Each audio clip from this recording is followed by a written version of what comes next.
Introducing PubCoin. PubCoin is the rewards program for pub sports contributors. Regular chat contributors share their play of the day, POD, in the YouTube chat, including the phrase POD in their message. At the end of the week, the amount of units earned are converted into PubCoins. PubCoin can be used as reward points for prizes, shop discounts, and contests. Hey, what's going on, y'all? It's Mills here, Pub Sports Radio. Do you guys want to challenge the personalities here at Pub Sports Radio? Do you guys think you're better than them at entering in your MMA predictions and picks? Would you want to get paid for it? $100? Here's how you do it, man. You sign up right here at the link below. It's just this easy. PubSportsRadio.com. Enter your email. Pick your weekly picks. That's it. Oh, and you get bonus points if you can predict how they're going to win in what round. Every single week, a new winner's getting crowned. So every Saturday on Pub Sports Radio. So come on and check us out. You can win $100 just for signing up. Only thing you need to do is see if you can beat us here at Pub Sports Radio by entering your UFC predictions and picks weekly. Do it. I dare you. See you guys soon.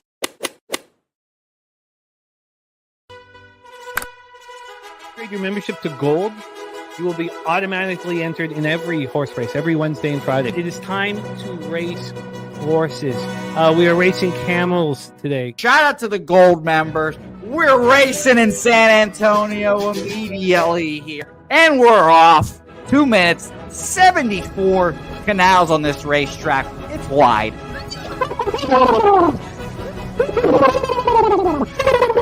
We're racing in San Antonio. Matt Wally moving forwardly. Jeff Slaughter in the mix as well. And as is Randall Sheffield, who's put that beautiful nose out front. But it's actually real grass here, Jimmy. Maybe Kentucky bluegrass. Oldie, no! There he goes. Oldie in the lead now. K. Wolf falls back. The horses love it. Sometimes they stop and eat it on the way to the finish line. That's why your horses start so far in the back. Here. Oh, look at Nuts Flush Allen bursting out here. J-Dub in the mix. Rude Boy up here as well. Jimmy, take it away. And there's Oldie. Oldie is moving to the front. We are past the halfway mark in our 2 mile. And there's Ricky Levy. Oh my goodness, he's in the mix here. Jimmy, take it home. This is our first dog race ever. 19 seconds left in the horse race here. It's Fernando Mendoza trying to find the wire. 14 seconds left. Can Fernando Mendoza take this home? Here comes Kenny Ken. Kenny Ken wants a piece of the pie. Put his schnoz up front. Ricky Bobby, 9 seconds left. Can Donut Silks make a run? Can Red Small make a run to be $50? You son of a bitch! Here comes Tori Coker. Kenny Ken, Smoke and Mirrors, Director 97 home. That is where comes Jason Meyer, the Eldorado Custodian, Billy Friedrich, Joe's one all coming down the finish. Coin!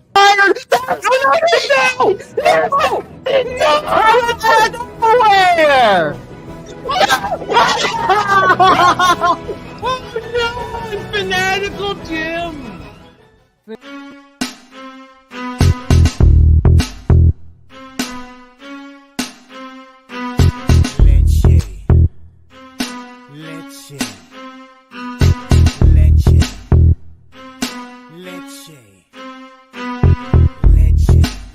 Get 'em, Jimmy, where low shack at? The bottle's getting empty, I'm not cracking, we stacking. Chips, all of this, what I want, plus money winners, that's what I'm on.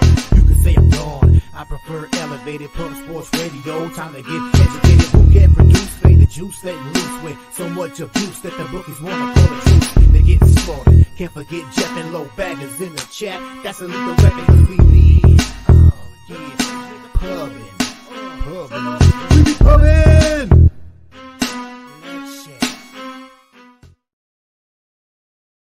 What up, cappers, gamblers, punters, hustlers, low baggers? Happy Friday, October 4th to all of you.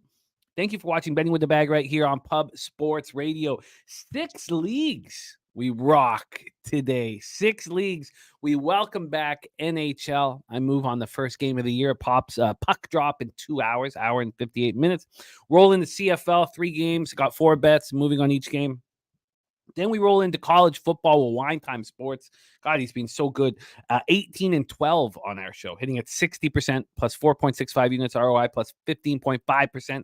We roll into all 4 Friday games here, including Kennesaw State, Jacksonville. Jacksonville State, Kennesaw State. We're going to have all 4 Friday games. Then we roll into 2 spots he wants to touch on: UCLA, Penn State on tomorrow, and Michigan, Washington. Then MLB, baby, 4 games in Major League Baseball.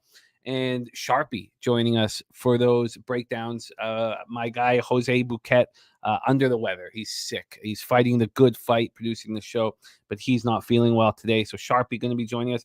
Then Brizzy comes in, rocks WNBA and Timberwolves Lakers NBA Pre-Season. I know that the game in Abu Dhabi, I think it's Abu Dhabi, starts in 56 minutes. He's not moving on that, and we're going to let that one go. We also have New Zealand. The Breakers are playing tonight, and he's letting that one go. So he's just focusing on Timberwolves Lakers at 10:30. Shout out to all the cappers in the chat. We got my guy Goran Ninkovsky in the house. Justin McKelvey. Aces -3 first half is the stacks play of the day. You know, Brizzy going to be hammering that. So that's stacks play today number 1. And Justin McKelvey doubling up on stacks. Doubling up on WNBA stacks. Asia Wilson over 24.5 points. So let's get stacks number 2 right here under WNBA. Locked and loaded, my friend. Locked and loaded. WT in the house. There's Gerald Jones, fresh off celebrating his 4-year-old daughter's birthday. Best bet NFL KC New Orleans under 42.5. That's our Monday? That's our Monday nighter, right? Our Monday nighter. Monday night live stream. Thank you to all who joined us on last night's live stream. Some spectacular stuff done. Jeff Art picked up $1,000 off a $24 parlay that included overtime. We had Core called overtime pretty early, gave us the script for it, and he cashed that. We had Ramon Scott hit a London and Godwin combined for 200 yards plus 500. Ramon caught that. We had Brizzy cashing the Falcons live and the Falcons money line and Falcons plus 6.5. It was great stuff. It was great stuff from the cappers. So thank you guys all for joining us. Kent Davies, Old E says, working around the property today. Hopefully I can kick it with y'all. We need you. Mac Complex. Crystal, Craig, thank you for the birthday message. 45 years old. It feels real good. It feels really good. Don't be afraid of getting older. It gets better and better. Tom Leach ready to get to work. Serious business in the house. We got Smoke and Mirrors. Coin ready to get to work. Thank you, D. Jenkins. Thank you, Kong's Clips. Oh, you put my best bet on next tag. Thank you, my man. Thank you. And there's Core 777. It was good. God play the guy's back his own budgies in the track. What a call. You wrote the script of the football game last night beautifully. Core Clan 777 is very, very, very impressive, my man. Tom Leach, my dude. Michael Piccioni, thank you, my friend. Kent Davis says Kennesaw State couldn't beat an FCS program. I am interested in them, Kent. I'm not going to lie. I'm interested in Kennesaw State today. But you know, I kind of like, I don't know. It's their first home game in the FBS. I think it's pretty easy to kind of create a storyline as to why, Brian Bohannon and the squad can deliver here.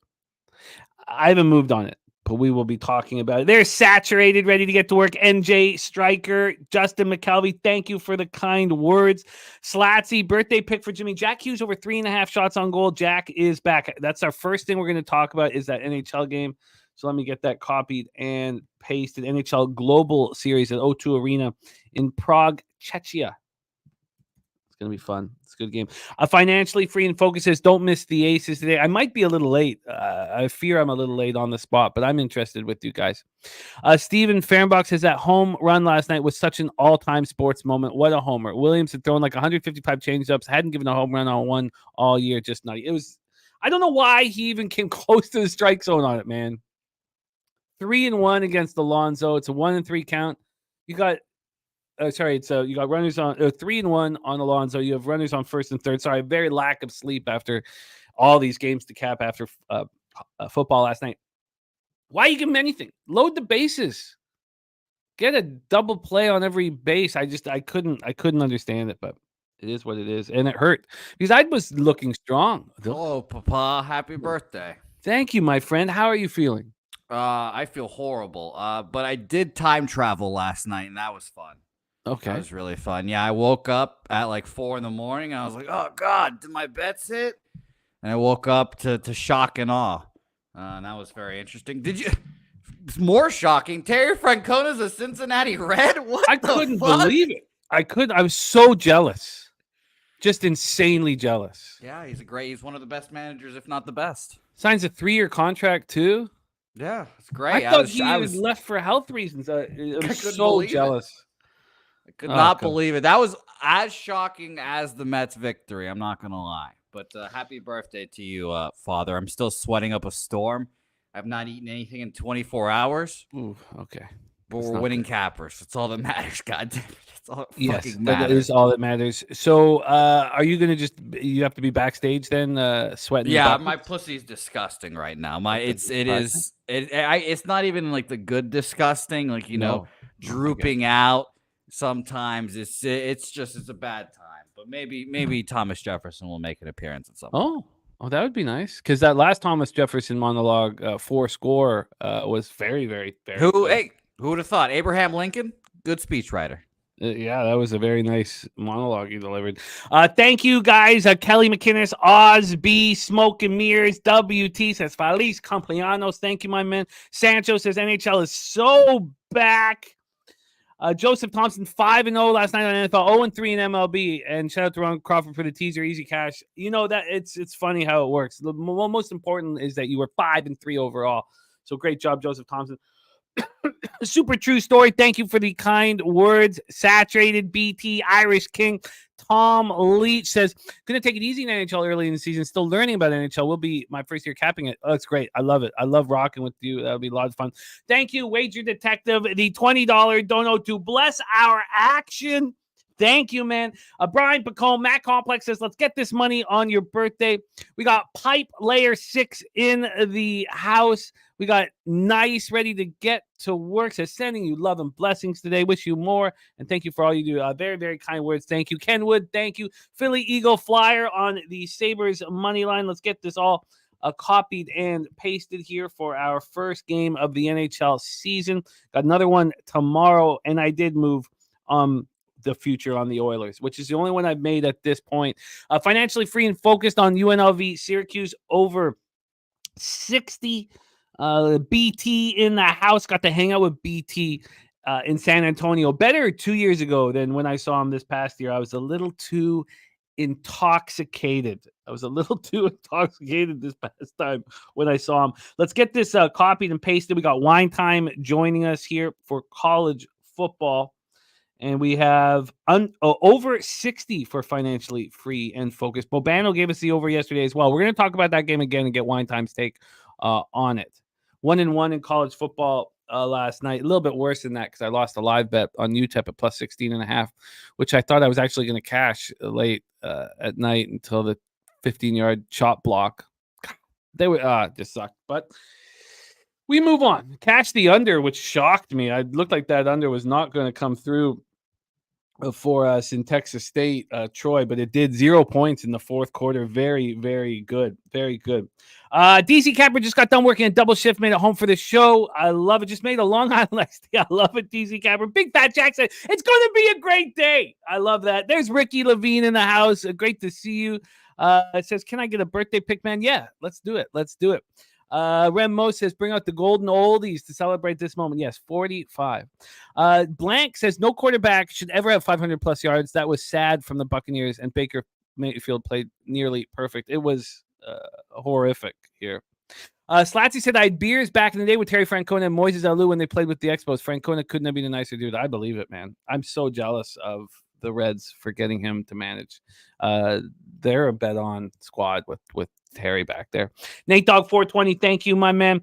All right, Matt Complex says, what do you think about the under 6.5? Let's get it right after it. Let's get into the National Hockey League. It's funny, I was again going over, the year that was last year and going over the record, and we had the very strong last 3 weeks, month of the regular season, picked up about 25 units or so. But I just remember struggling all year long. Not ever taking a breath, not ever feeling comfortable with the season. And then I look now, and it's a 3.48% ROI. I mean, if I could have that every year, if they offered that, if the gambling gods offered that to me, I would take it. But I didn't. There was not 1 second. There was not one moment. I guess when we got to the Stanley Cup final, and I had, obviously the Panthers to win the cup and the Oilers to win the cup. I guess that was the first time I could take a breath. But still, there was just never a breath. So I would like this year to start out a little stronger. I felt like I was trying to climb out of the hole all season long, and I expect a better season than last year. But I look back at the numbers, and they were fine.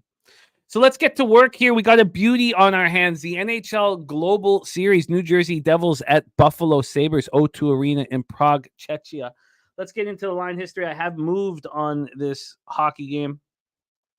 Let's get into the line history here right now. The Buffalo Sabres were plus 126. Now they're plus 128. Interesting. So it did go down to plus 125. When I bet it, at 365, it was plus 125. At 365, plus 126 over at Pinnacle. And I would rather just send it in and not use liquidity with it.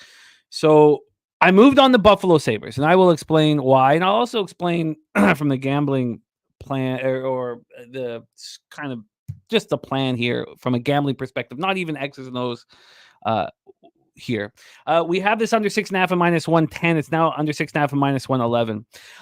I tell you, I do not want to bet totals here. You have the big ice in O2 Arena in Prague, the Olympic size ice rink. There's nuances to totals. First game of the year in an Olympic size ice rink. It feels very foreign. Sure, if I had a free bet, I would take the under 6.5. No wager detective. This is the first game of the NHL season. Big Fat Jack said, I said a year ago the Sabres would either win the cup within the next 2 or 3 years.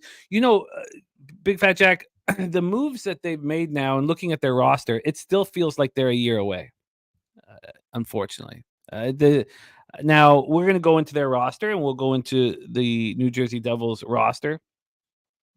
And Goran Ninkowski says Kirk Cousins became Matt Dunnigan. That would be Matt Dunnigan at his very best, but I like it. And Slatsy says Pesci and Luke Hughes out for the Devils, but Dougie Hamilton returns. Pesci and Luke Hughes out is a very, very important angle in this. But I'd like to start with the goaltending. In goal for the New Jersey Devils is 34-year-old Jacob Markstrom and from Sweden. In goal for the Sabres is 25-year-old UP Luukkonen. And I truly believe that the Buffalo Sabres have a clear advantage between the pipes. I think Markstrom, last year was 23, 23, and 2, 2.78 goals against average, 905 save percentage, 2 shutouts. And a lot of people here, think this is going to be a big upgrade for the Devils in goaltending. If it is, it's just because he can stay healthy and be consistent, but not consistently great. Luukkonen, 2.57 goals against average, 910 save percentage, 5 shutouts. I think he is capable of taking that next step, the kind of step that Markstrom was taking around this age. So I believe that there's an advantage in net with the Buffalo Sabres. So if you look at these two teams' rosters fully healthy, you could say, well, I think the Devils are a better roster. But you take Luke Hughes and Brett Pesci off of the defense, and you have a huge advantage defensively for the Buffalo Sabres. Huge advantage. And when you also want to talk about, who are the Czech players that are going to play, it's just Palat and Nemec. Simon Nemec for the Devils. The Sabres don't have any Czech players, so that might hurt them a little bit from a fan perspective. But, I remember looking at Hughes, Timo Meier, and Jesper Bratt as a first, line, at Tatar, Hischier, and Dawson Mercer as second line. I was thinking that this Devils offense was going to be a monster. It never came to fruition. We deal with Jack Hughes' injuries all the time, and Nico Hischier, maybe is not one of the top echelon first overall picks in comparison to a Jack Hughes, who will be. I'm not scared of this hockey team anymore. And you take off two huge pieces in Pesce. Pesce's going to be a huge piece, and Luke Hughes. You take him out, and this defense becomes quite weak. Dylan and Hamilton as your first pair. Siegenthaler and Kovacevic on the second pair. Seamus Casey and Simon Nemec. I mean, Seamus Casey is a 20-year-old who may be a monster at some point, but it's a lot to ask. I'm sure he won't play too much. I just don't fear the Buffalo Sabres at all. The New Jersey Devils at all. And when we get to the Buffalo Sabres squad here, we'll go over their roster. They have a ton of youth. So there's legitimate questions as to, what's Zachary Benson going to do? What's Zach Benson going to do on the second line? Is Jack Quinn going to come back from the injury? Jack Quinn is a lot of in hockey pools, a very sexy late round pick for people. I had Dylan Cousins in the hockey pool last year. Was very disappointed. He did not take the next step. I expect him to take it this year. But you have, Benson and Quinn with Cousins on the second line. Is that a really good second line? The jury's out because Benson and Quinn dealing with injuries. Benson. I mean, we're talking about first round picks. Line of first round picks. Peterka sure made a step up last year with Tage Thompson and Alex Tuck. Jordan Greenway, Zucker, and McLeod is a third line. I'm not too high on. You have Lafferty on the fourth line. So where are you high? It's this defense. This defense is incredible, absolutely incredible. And I'm not using the word lightly. Dahlin and Jokiharju on the first pair. Dahlin is an absolute monster. I mean, we know that Dahlin and Owen Power at some point in their career are going to hold the Stanley Cup over their heads. I mean, I can't say the same thing about anybody on the New Jersey Devils. You have Bowen Byram and Owen Power on that second unit. That's a thing of absolute beauty. You have Matthias Samuelson and Connor Clifton on the third line. I love that. Oh, Nemec is Slovak. Okay, sorry. I thought I had him as a Czech, but thank you, Goran Ninkovsky. Limited benefits on Palat to score at plus 385 playing in his home country. I get that. Dan Bonner says, made sure I found time to tune in today. NHL loves to open the season with goals. Combine that with overseas traction. We're seeing this total soar over. I can understand that. Sounds good, Ricky, my man. Thank you for stopping by. So I think that there's a true advantage here on defense with the Buffalo Sabres and an advantage in goal. So yeah, you can say that the Devils have more depth at forward. That's fine. That's absolutely fine. So here we go.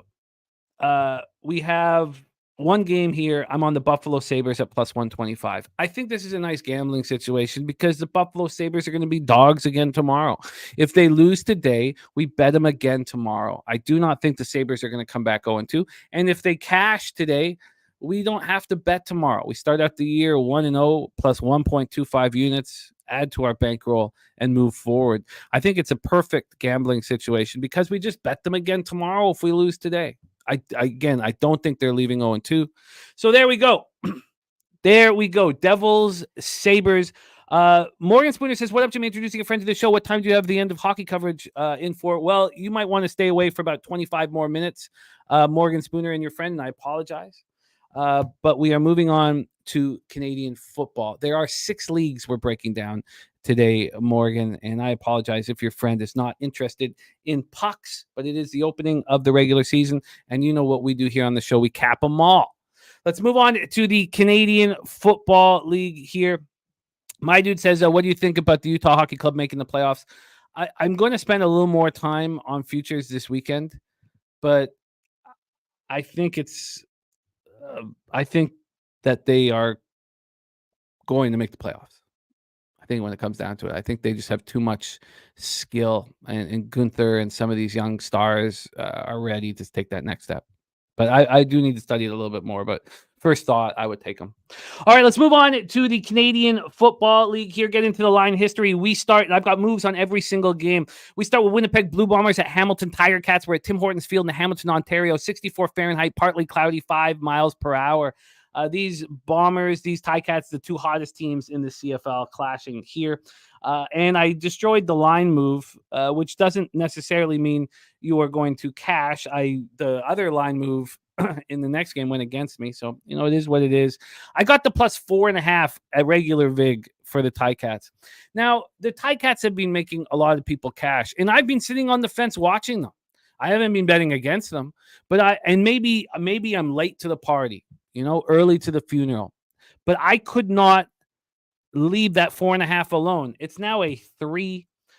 This opened up at 4 at Pinnacle. I got the 4.5 at 365. And it is now a 3. It's a 3 with no VIG. But if you look at Will Hill, it's a 3 at a pick'em. If you look at Bookmaker, it's a 3 at a pick'em. So it's a slightly juiced to the Bombers at 3 at Bet Online. Bet Online opened this up at 4.5, and it was there at 4.5 until last night at 7:20 when it moved.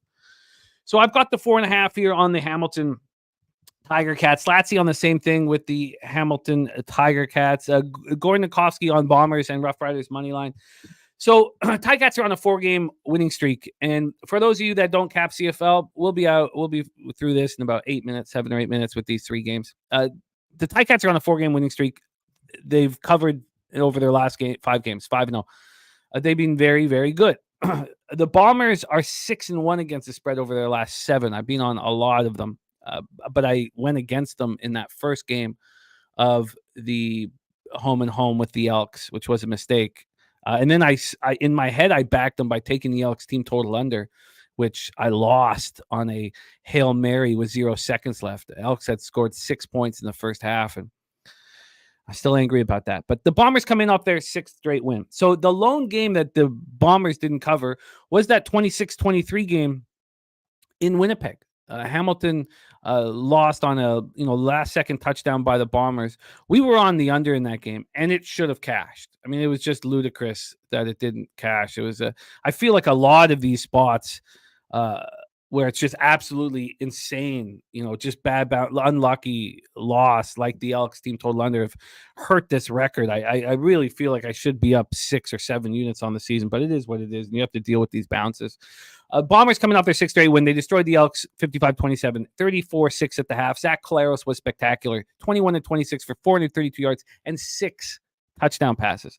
Now, the concerns that everybody had about the injuries to the wide receiving crew and the dearth of talent are over. Kenny Lawler came back from injury. He looks great. He caught 8 passes for 130 yards and 2 touchdowns. And Nick Dembski, no longer Butterfingers, costing us cash. He caught 4 passes for 117 yards and 2 touchdowns. And we know what Brady Oliveira does, smash mouth football. He runs into the teeth of the defense. He ran 16 times for 86 yards and caught a 33-yard touchdown pass. They put up 526 yards of net offense.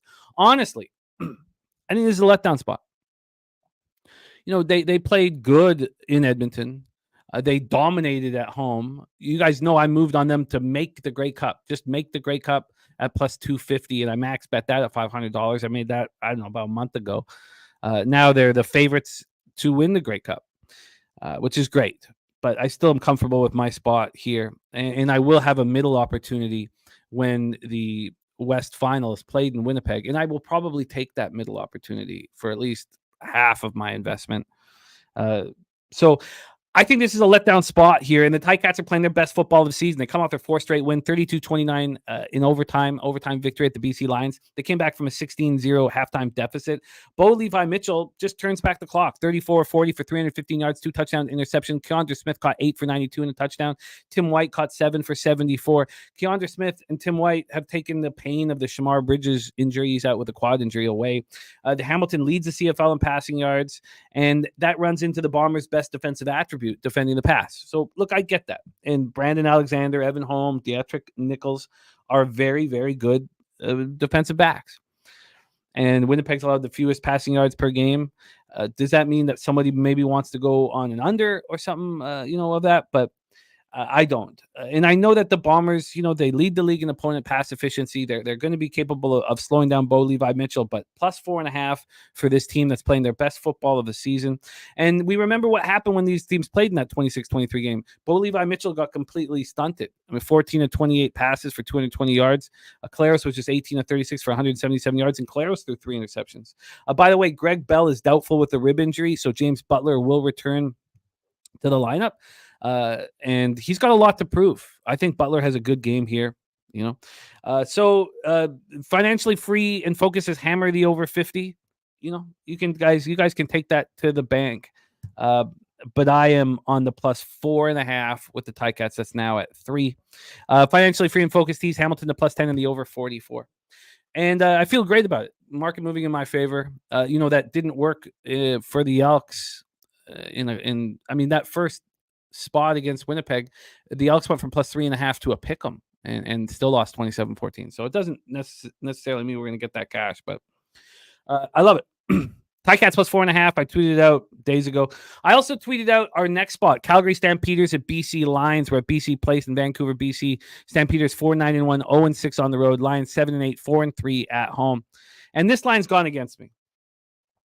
And look, I know Calgary's been losing their backers a ton of cash. 1-5 against the spread over the last 6 games overall, but they're coming off their bye week. And this is their last chance. This is their very last chance. They've been playing the BC Lions a lot better of late, and I moved on them at plus 7.5. Much to my chagrin, it would have been good if I had waited. This is now an 8, plus 8 for the Stamps. Now, this 8 was a minus 103, which made me uncomfortable. I thought, oh shit, is an 8.5 going to come? But now it's juiced to the 8, which is good. I would love to see a 7.5 come game time. Let's take a look at the total here for this one. We have a 53. It's minus 119 to the under, which means 52.5s are here. So this moved up to 53.5, not at Pinnacle, but it's sort of at Pinnacle. The over 53.5 was over 53 is minus 116. There are 53.5s on other books. Bovada's moved this down to 52. I love seeing that. And the under 53 is juiced to minus 115. I'm on the under as well. Let's break this down.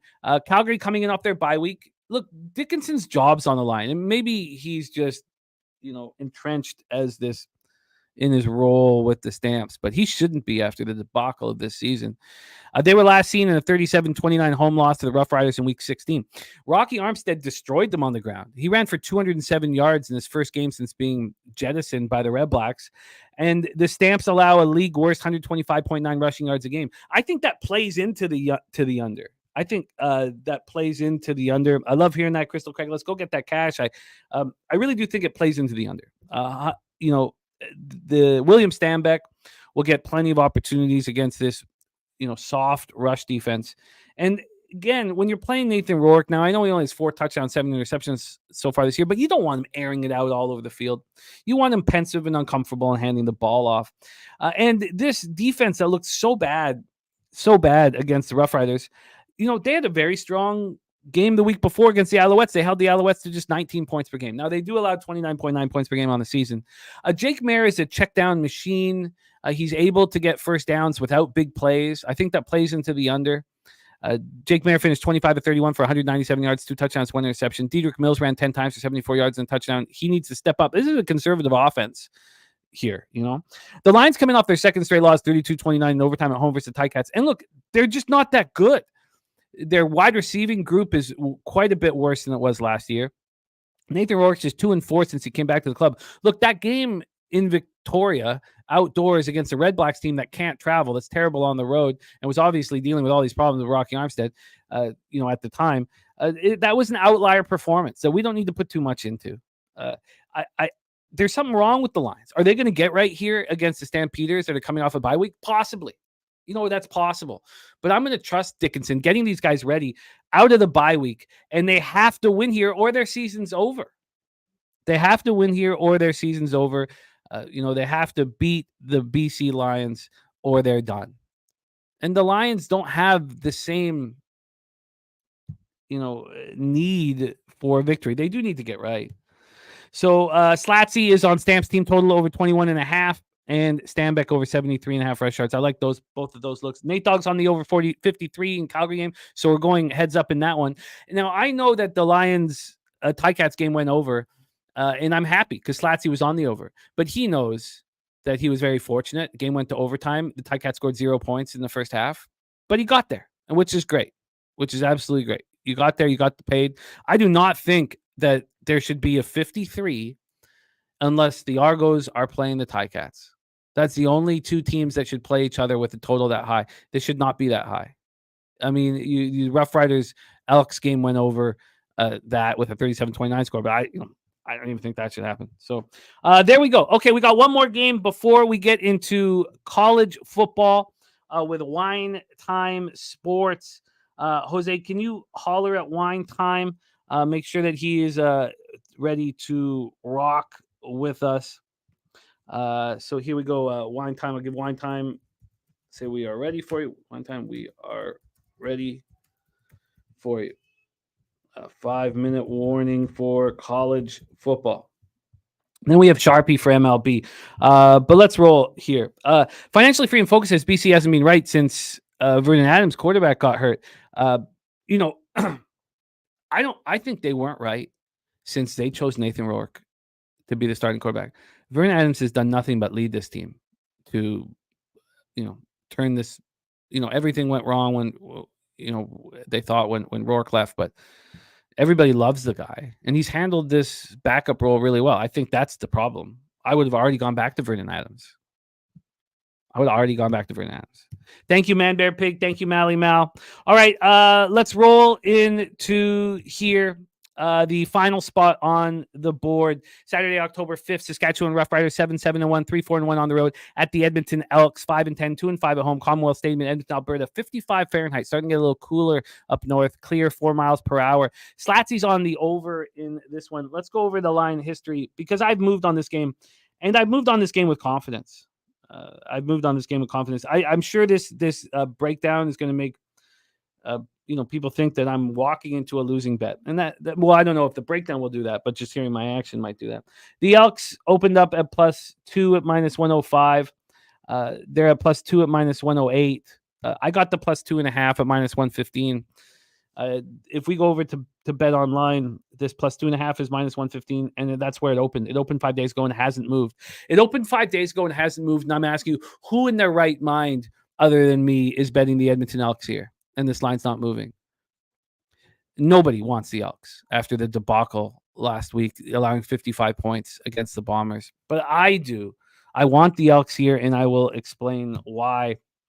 Let's go over to the total here that Slatsy's on the over with. Let's move over to the over here. We have it's sitting at 50.5, a -108 to the over. And this hasn't moved at Pinnacle. Not 1 cent. It's just sat there at 50.5, -108 to each side. Rough Riders come in off a 29-16 win at home versus an undermanned red-black team that's horrible on the road. It was their second straight win as they defeated the Stampeders the week before. So who cares? They just beat the two worst teams in the league. The Rough Riders are not a good football team.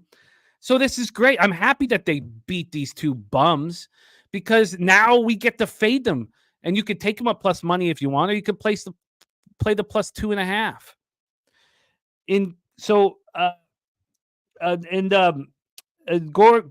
Goran says Saskatchewan needs it. Yeah. Look, I get it. Saskatchewan needs it. The Elks can still get in.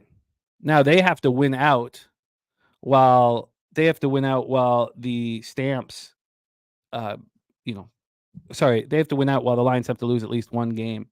That's the only way that they get in.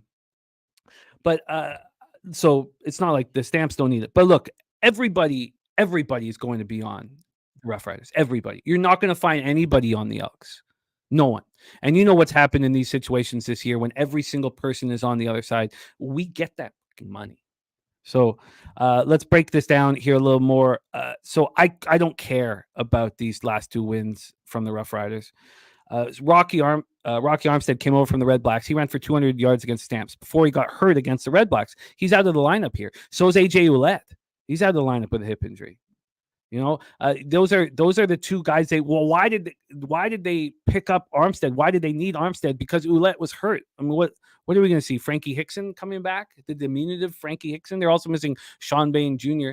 The Elks coming off getting beaten up by the Bombers in the home and home, outscored by a combined 82-41 in those two losses. And I don't know who they're starting at quarterback. I tried to find out. I tried hard over the days. I don't know if they're going to stick with McLeod Bethel Thompson.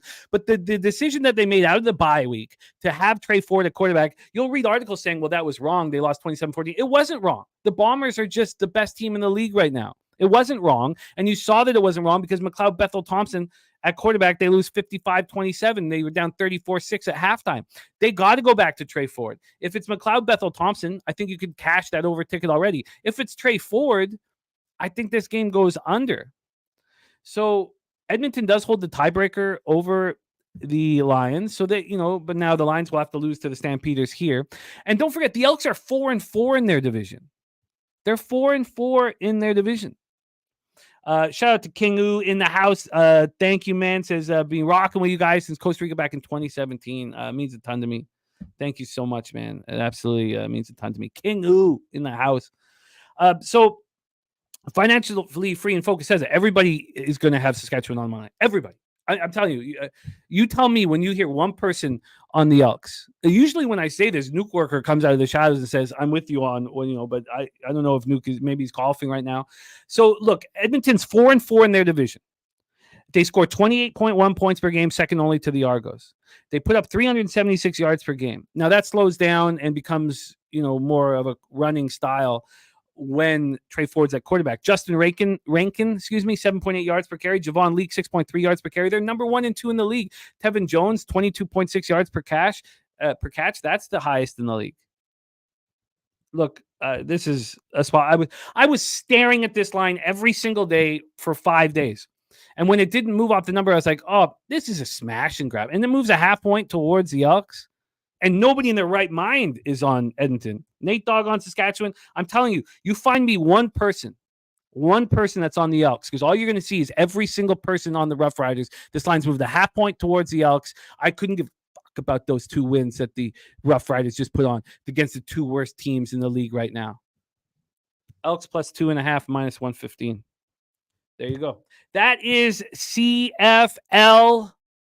And I'm coming off of my first bad week in, I'm telling you, 9 weeks. Remember, I was down 6 units, and then I went 0-2 last week, and I shouldn't have gone 0-2. That fucking Hail Mary by McLeod Bethel-Thompson made me want to sharpen a chopstick and slit his larynx.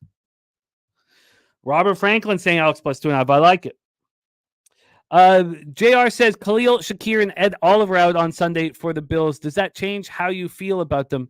It certainly makes me feel like I should have waited. I didn't think that Khalil Shakir was going to be out of the lineup. So it makes me uncomfortable. But I do believe this is a spot that's being circled. I think we all do. I think they really, really, really want to defeat Stephon Diggs. Neighbors out for the Giants. We had that in our cap, Mally Mal. We expected him to be out. Which is probably the reason why we should have waited, but we expect the Neighbors to be out. I'm fine with that. All right, we move on to college football. 1-1 day yesterday.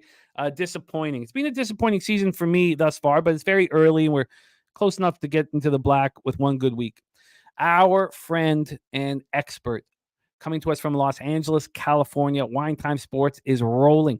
His overall record is spectacular. It's better than the record, of course, that he's given out here on Bets on the Show. Now, it's happening with both Wine Time and our guy, Dabby Cab. They both have better records overall than they have on this show, and we're not counting the games that they don't cap on the show. So it does hinder the possibility of, huge numbers because of that. We only count the games that they give out here on our show. On our show, Wine Time is 18-12, hitting at 60% plus 4.65 units, ROI plus 15.5%, average line minus 112. He's been simply spectacular, and to think he's doing much better than that even. And this is 60% with a 15% ROI overall this season. Please welcome from Los Angeles, California. And he's got to get into work. He's doing this for me, and I thank him very much doing this for me on my birthday to rock with me. So please welcome Mr. Wine Time Sports. Wine Time, what's good, man? How are you? Jimmy the Bag, my guy. Happy birthday, my brother. I'm blessed to be here with you on your birthday to cap this card with you, man. Hopefully I can get some winners in your pocket, man. And I'm just stoked for you, man. The big 45, that's awesome, man. I'm ready to get this card down with you. I love it. Yeah, no, it's 45, man. It sounds good. I like it. I'm excited. Life gets better. Life gets better, and it's wonderful. Thankful here. And I want in on your action, Wine Time. And you have picked 2 spots on Saturday that you were attacking, and I've already joined you on one of them. But let's cap this card here on Friday. We're capping all 4 of the FBS games. So let's get into this right now. We start with a game that I wanted you to cap. You know me, man.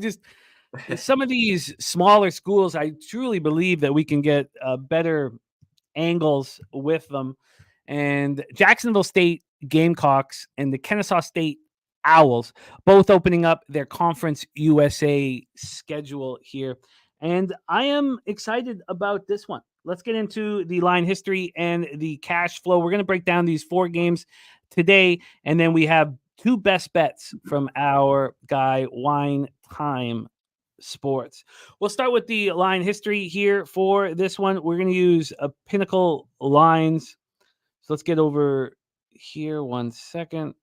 Taking a little while. I think I got too much shit open. Here we go. Okay, here we go. We have Kennesaw State right now at plus 16.5. That's with no VIG. So it looks like this will get to 17, which means Jacksonville State's gone from minus 14 to minus what we expect will soon be minus 17. So that's a big move towards Jacksonville State. And look, Kennesaw State couldn't even beat their last FCS competition, so I can understand that. We'll go over all of that. This total opened up at 48.5. It is now 49.5. Jacksonville State coming off their first win of the season, and it was an important one. It was at home. They won 44-7 over Southern Miss, a weak Southern Miss squad. They put up 509 yards of offense. Southern Miss turned the ball over 6 times. Jacksonville State was just a 6.5-point favorite and dominated that game. There were no points scored in the 4th, so it was 44-7 at the end of 3, which must have angered over-bettors, just like what we saw last night with the Troy, Texas State spot. Kennesaw State, played some okay competition. Lost 28-16 at UTSA to open up the year. Lost to the Ragin' Cajuns at home 34-10. Went to San Jose State, lost 31-10. And this was an ugly spot last week against UT Martin. They were 1.5-point dogs to a FCS squad, and they lose 24-13. It was pretty ugly. They only had 215 yards of offense. So I can understand people not wanting to have anything to do with this squad. Let's pull up the cash flow here. I thought I had it up. Let me just pull up the cash flow very quickly here, because we know there's been a 3-point move towards the Jacksonville State Gamecocks, and there's been a 1-point move to the over. So let's see where the cash lies. 90. Wow, I did not expect this. Wow. 89% of the tickets and 88% of the cash is on Kennesaw State. Jesus, that is a shock. Crazy. 86% of the tickets and 94% of cash on the over. Good God, I did not expect to read that. All right, we're at Fifth Third Stadium in Kennesaw, Georgia. This is the first year, of course, of FBS play for the Kennesaw State Owls. And the Gamecocks are just in their 2nd season, right? Last year was their first season transitioning from FCS. And Brian Bohannon knows how big this is for the program. It's their first Conference USA game at home. Yes, Kennesaw State is 0-4, but their strength of schedule hasn't been bad, and they're not as horrific as some. They're allowing 29.3 points per game. Then Rich Rodriguez's team obviously needed that 44-7 spot. Tyler Huff looks much better. 311 yards passing against Eastern Michigan and 313 total yards when they destroyed Southern Miss. So here we go, Wine Time. I did not think that the public would be on Kennesaw State. This is a surprise, which would lead you to want to move on Jacksonville State.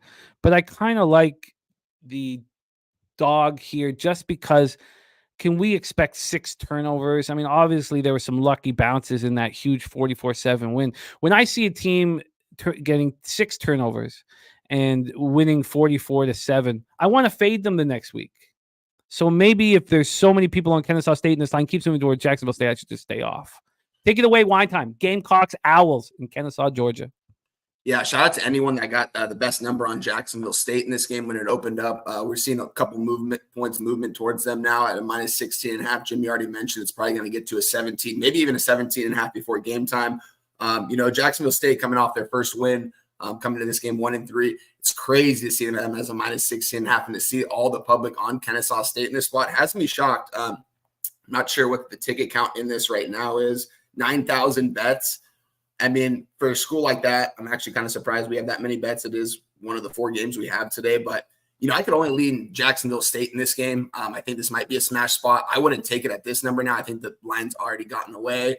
I think the books are telling you something. I mean, they're trying to get more money on Kennesaw State, making this line even more appealing as the day is going on. Have a lean towards Jacksonville State in this game. Not super high on either of these programs, nor do I cap these programs usually. Jacksonville State's got a quarterback, Tyler Huff. He's been playing pretty well. He has been making a lot of mental mistakes out there on the field. I believe he's thrown 5 interceptions this season. The other quarterback, on the other hand, from Kennesaw State, Davis Bryant, has been really bad, extremely bad.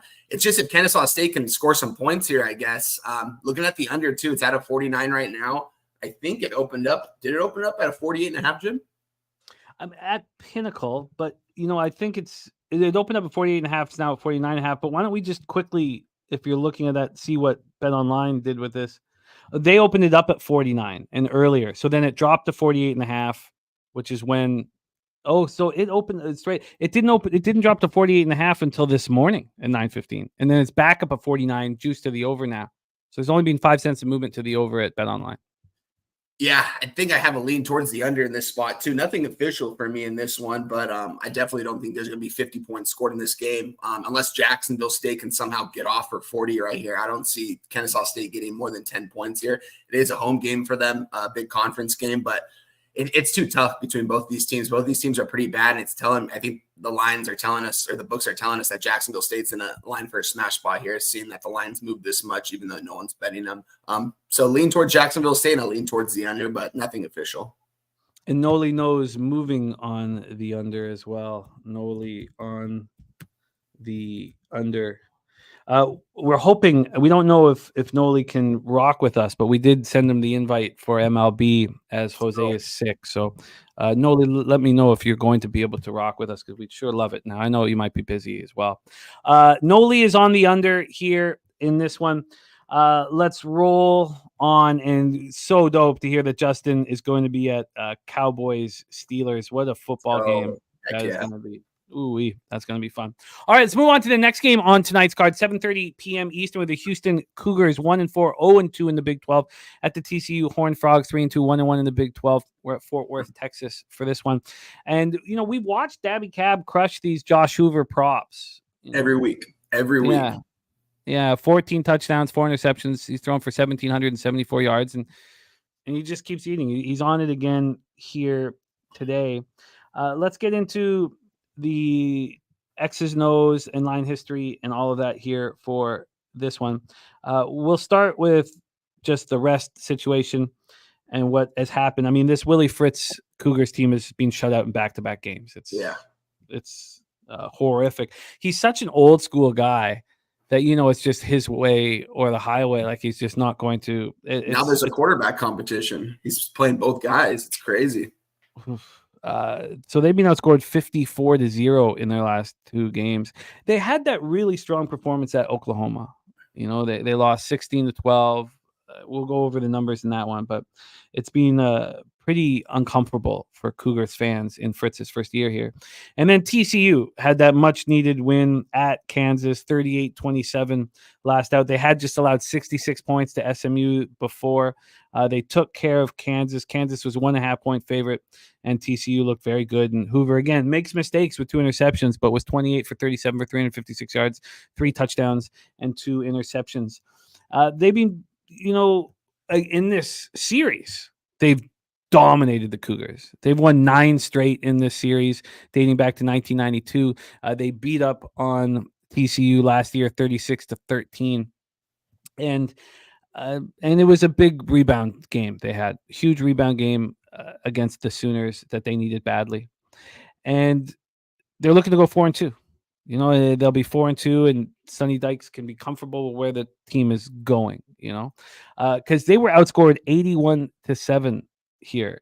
The Houston was outscored 81-7 in their other 3 losses: UNLV, Cincinnati, Iowa State. I mean, it's horrible. So right now the quality drive statistic for Houston is at 17.5%. 17.5% of possessions are quality drives. That is the worst in the entire nation. Let's get into the line history here. This total right now is at 50.5, juiced to the over at -110. This got up to 52.5. This was at 52.5 yesterday. So you could see that this is a point up from the opening line, or you could say this has dropped 2 points in the last 24 hours. Sort of depends on how you look at it. And from a spread situation, TCU -16 at -109. They opened up at -16.5. So they did get up to -17.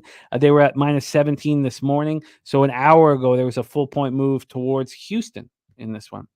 So that's where we stand now. Let's get to the cash flow here. 79% of the tickets, 64% of the cash on the over, 21-36 on the under. And on the spread, we have 81% of the tickets and 85% of cash on the Cougars. So we have Kennesaw State, a public home dog, market's going against them. Then we have a public road dog in the Houston Cougars, where there's a slight move towards them.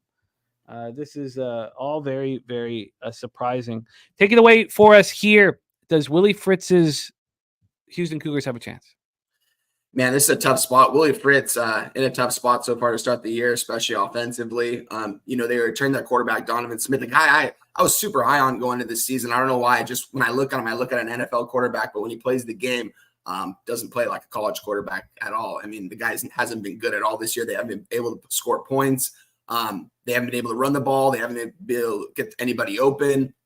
It's pretty crazy, honestly. I expected better things out of Donovan Smith this year. But with that being said, Willie Fritz has been making the decision to rotate the quarterbacks. He brought in another guy last week, dual threat quarterback. Didn't look good at all either. Both these guys couldn't put any points on the board, give or take who they played. They played a really good defense over there at Iowa State. Man, this team's been shut out the last 2 games. It's crazy to see that, honestly. And we see a total of 50 right here. Higher total than I would think for this between these 2 teams. We look at TCU, man. Josh Hoover, man. Dabby Cab, my guy, has been on him all season long. Has been very high on him. He's been able to throw over 300 passing yards every single game this year, it seems like, with ease. He's able to find his receivers open every single time he's out there. The offense is moving. You touched on the 3-2. They had kind of a, I'm surprised too, because when they played Stanford, they barely got that win in week 0.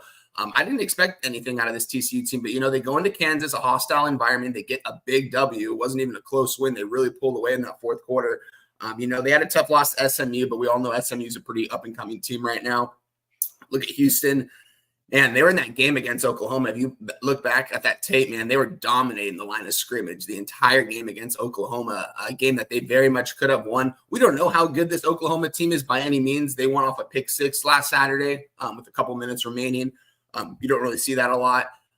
With that being said, I'm not sure how good this Oklahoma team is, but something's telling me that Houston's going to be able to get on the board in this spot. They're going to be able to put up points because TCU is probably going to score early and often. Houston has been playing really good defense, though. We already touched on it. I mean, they only gave up 20 points to Iowa State last week. So that being said, man, I see line at 51 right now. TCU's down to a -16.5. They opened up at a -19.5. Everyone's taking Houston in this spot because it's a lot of points. I get it. I want to take it too because something's telling me this is a Houston spot. Did lose the number a little bit. I wish I would have got in earlier. I'm going to look at the total, though, in this one, Jim. I'm really considering taking this over 51 in this spot because, like I said, I think TCU can go out there and score, and the only way Houston's going to be able to stay in this game is if they can score too, and they're really due for some a high-powered offensive game. They need to start scoring points. I mean, they've been shut out the last 2 games. They scored 7 points in the game. They scored 12 points in the game. This offense isn't good, so they need to get it going here, and I think this is the perfect spot. It's on the road. It's a conference game. Willie Fritz against Sonny Dykes. It's going to be a good matchup here. Give me the over, the best available number right now. I'm seeing a 51 right now, I believe. There's a 50.5 out there. I'd definitely take that if it's not too juiced. It's a very interesting look Here, moving on the over. Let's see what we can get you. We have a 50.5 at minus 112. That is the best we can get you. 50.5 minus 112 over at Pinnacle. Wine time moving on the over 50.5 at minus 112. I was the same with you when I saw this number. I thought, God, that's higher than one would expect. Obviously, with a team that's being shut out twice. Clark Edge says total 6 points off. He is at 57. He says he loves that bet. That gives me a lot to think about. I want action tonight while I'm over at the casino, and this is interesting. And it's come back down from 52.5 to a. It's been kind of everywhere the last couple of days for the total. I saw it at a 49.5 earlier in the week. I've seen it at a 52.5. It's kind of been everywhere. But just talking about this and looking this over right now, I wasn't even planning on moving this game officially, but now looking at it, I think this is a clear over spot, honestly. Well, you are locked and loaded here on the over, and I'm going to need more time to sit with this analysis. So I love it, but I'm going to need more time with it. Let's roll on, and we have a big one on our hands. Michigan State Spartans 3-2, 1-1 in the Big Ten at number 6 ranked Oregon Ducks 4-0, 1-0 in the Big Ten. We're in Eugene, Oregon. And the first thing that you have to ask yourself in capping this game is this a look-ahead spot? Ohio State comes to Eugene next week, and it's massive. I mean, it's just as big as college football games get. So, Michigan State coming in, the first thing that you have to ask yourself, is this a bad spot for the Ducks? They've looked very, very good since that squeaker against Boise State. They beat up on Oregon State 49-14 at Civil War game. They beat up on UCLA 34-13. Those were both road victories to show the strength of this squad. And Michigan State knows full well what Ohio State can do to you. They just lost 38-7 last out, and that was on the heels of losing at Boston College 23-19. They lost 38-7 here as 23.5 point dogs. Ohio State covered. Ohio State put up 483 yards. Michigan State just 246. It was just, an impressive performance. The question is, how weak is Michigan State? And is this possibly a spot where we want to back them? Let's get into the line history here for this one. We have this total sitting at 52. It's minus 111 to the under. So there's been a 1 cent move to the under. That's it. Just a 1 cent move. And we get into the point spread on this one. We have Oregon minus 23.5 with no VIG at minus 101. They opened up minus 23.5 at minus 108. So there's been, a slight move. I know it's come back 7 cents, but over on Michigan State, they opened up 23.5 minus 108. They're now 23.5 minus 111. So it's only been 3 cents. So basically, let's just say no movement. Let's say no movement on the side. And on the total, again, we have that very, very slight 1 cent move. So basically, in this monstrous football game with 20,931 tickets in, there's more tickets in on Syracuse UNLV, but we have 20,000 tickets in, and there's been no movement. This is a pick 'em here from a ticket count as well. On the 23.5, you have 53% of the tickets and 49% of the cash on Oregon, and on the total, you have 77% of tickets and 90% of cash on the over. So Dylan Gabriel is settled in. He's looking comfortable now. Throwing for 1,192 yards, completing 81.5% of his passes. And then you have a Michigan State coach who knows this Ducks team very well. I mean, he comes over from Oregon State. So if there's one thing that we can trust, is we can trust the Spartans' defense. They're holding teams to 19 points a game, 4.8 yards a snap. And we know that Aiden Childs is, he's got a ton of potential. Maybe this isn't where we'll see it here against the Ducks. Take it away. I'm all ears. Spartans, Ducks, Eugene, Oregon. Take it away one time. Yeah, it's going to be a good game right here. Jonathan Smith returning to Eugene, usually on the Oregon State side of the football in a big rivalry game. I mean, 2 years ago, we saw what he did. They go into Oregon State, and Oregon State gets the job done. Played really well in that game. Look at on the other side in this spot, though, too. Oregon, 3 home losses since 2017. That's crazy. This team's been a powerhouse for the last decade, especially since Dan Lanning's been taken over. This guy's completely revamped this program from what it used to be to what it is now.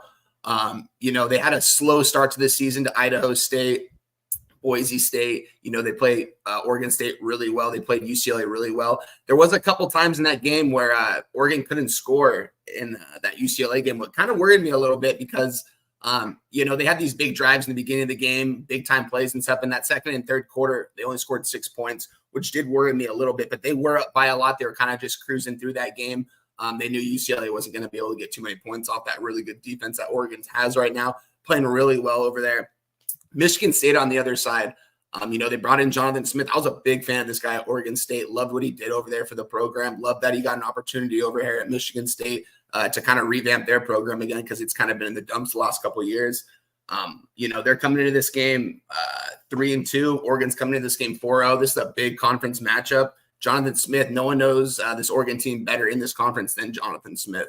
I already touched on it, how big this game is to him. Usually every single year, it's usually towards the end of the year because he's usually the coach for Oregon State. Michigan State, on the other hand, playing some really good defense too, Jimmy. Only giving up 3.6 yards a carry. That's 37th in the nation. They have a 9.5% sack rate getting after the quarterback. Defensive line and linebackers are really good over there. They're definitely going to make it tough for Dylan Gabriel to get off. He's got the athletes, though. He's got Bryant. He's got all those receivers over there, all those 4 or 5-star talented guys that are going to be playing in the NFL. They always seem to have those guys. And we talked about Tez Johnson. This is Dylan Gabriel's guy.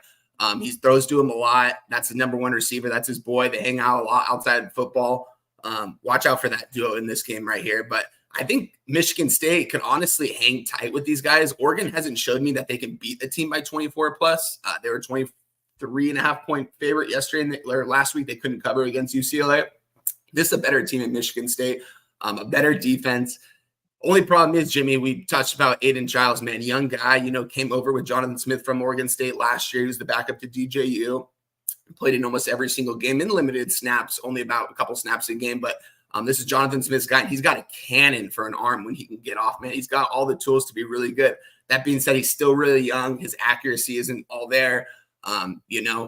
Once he gets the accuracy up a little bit after a season or two and he gets more reps with that offense, I think he's going to be a really good quarterback in the Big Ten. Got a lot of high hopes for him. In this spot, though, I think Michigan State's going to be able to stop this Oregon team from scoring 30. I think Oregon might be able to get 30 on them, but we see a total here at 52. I think Michigan State's going to only be able to get 10 to 13 points, which puts us about 43 to a 44. I think this goes way under. If Oregon does get to an early lead, they're not going to put the foot on the gas. They're going to ease up just how they did last week against UCLA. They're not trying to get anybody hurt. We already mentioned they have a big look-ahead game next week against Ohio State. Biggest game of the year for them. Oregon, Ohio State, that's going to be in a lot of stakes ahead. Chip Kelly's going to return to Oregon as the offensive coordinator over there from Ohio State. Everyone's talking about that game. Don't get me wrong. I think Michigan State can easily cover this game. I think they will, honestly. I think it's going to be more of a 17 to 20 point win for Oregon. But I think this goes way under the total. I see a 52 and it's just too high. And it was at a 52.5 last night when I was texting you about it. I was like, dude, I really want to get in. Didn't end up taking it. I see it's at a 52 right now. I got to get in at the 52 before it goes down to a 51.5. We're seeing only 10% of the money on the under, making the line a little more appealing. Not a crazy line movement, but enough for me to take it because I think both defenses are going to be able to play today because Oregon's got a really good, talented defense. And if they go up early, they're not going to put the foot on the gas. They're going to ease up. So give me the under 52. I like it. I like it a lot. We can actually get you a 52.5 at my bookie. So we'll give you that at minus 110. I'm trying so hard not to double up on this. It's a short week for both squads. I mean, very light travel, for Oregon, and then huge travel or difficult travel for Michigan State. Do you think the short week on the road, because I do feel like this is a look ahead spot. We talked about it. Do you feel like with the short week and travel, you can't double down and take the Spartans too? Is that what's holding you back? Yeah, it's just this Oregon's offense is so high powered, and it's for me, and they have a really good defense. It's just if Michigan State can get on the board, like I said, I don't think Oregon's going to be able to score more than 30 in this matchup period. So, I mean, if Michigan State can get 10 on the board, I mean, you have a cover there. That was my projected score, around like 30-10, 30-13, around that area. I definitely think Michigan State can stay in this. It's just if they can limit the turnovers in their own territory, Aiden Childs has to limit his mistakes. This is a very good Oregon defense over there. We've seen that they can cause havoc on the line. They've got good guys in the secondary. They've got talent everywhere on that team. But, I mean, Jonathan Smith, his players are going to be playing for him out there, and they know how big of a game this is for him. He won't say this is a big game for him anymore, but this is a big game for him. This means a lot to him. He's an Oregon State guy. This means everything to him. So, and I'm not saying that Dan Lanning doesn't care about this, but yeah. But Dan Lanning wants to win. Dan Lanning's already came out and said he wants to win games. Like, he's not worried about covering spreads, the score. He does want to put the foot on the gas, but he's got the respect from the national media. I mean, if they go undefeated and win by the minimum every game, they're still going to go to the college football playoff because they're Oregon. They're going to win this game. Don't get me wrong. They're going to win this game. But, yeah, I like the Michigan State side too. I might get there. I'm not going to give it out right now because I love this under. But if Michigan State can put 10 on the board, I think we got something. God, I want what's both. the team total on Michigan State, Jim? I want both. By the way, I'll grab that for you. Dapper Capper, our guy Joey Marinaccio is on Lynch Adams over 44.5 rush yards. Over 44.5 rush yards. God, I want in on this. This is like prime time for me. Kids will be asleep. Kids will be asleep at 9 p.m. I'll be fucking, oh, God. Yeah. I'll be ready to fucking booze and watch Michigan State, Oregon. That just it's going to be a good game, Jim. Yeah, I mean, I might end up getting there on Michigan State. I'll give it out on Twitter. And if I give it on Twitter, guys, we'll give it out on the I think we'll be able to give it on the show, too. It's a lean for me. I might get there. Definitely on this 52. Michigan State team total over 13.5. It's juiced to minus 132. It's heavily juiced minus 132. That's... Yeah. Okay. I think I need to bet this under while we're talking about this next game. I think I need to get in immediately right now. Yes, sir. I could set up the next game too if you want. Well, you know what? It's great. We've already kind of set this up a little bit from yesterday. My guy Leroy Flood. Thank you for all the kind words, Robert Franklin, and all you guys. It means a ton to me. This is exactly where I want to be. I want to cap the card with you guys. Then I want to take the kids and the wife and head over to a casino and spend the weekend there. I'm just so thankful for these opportunities.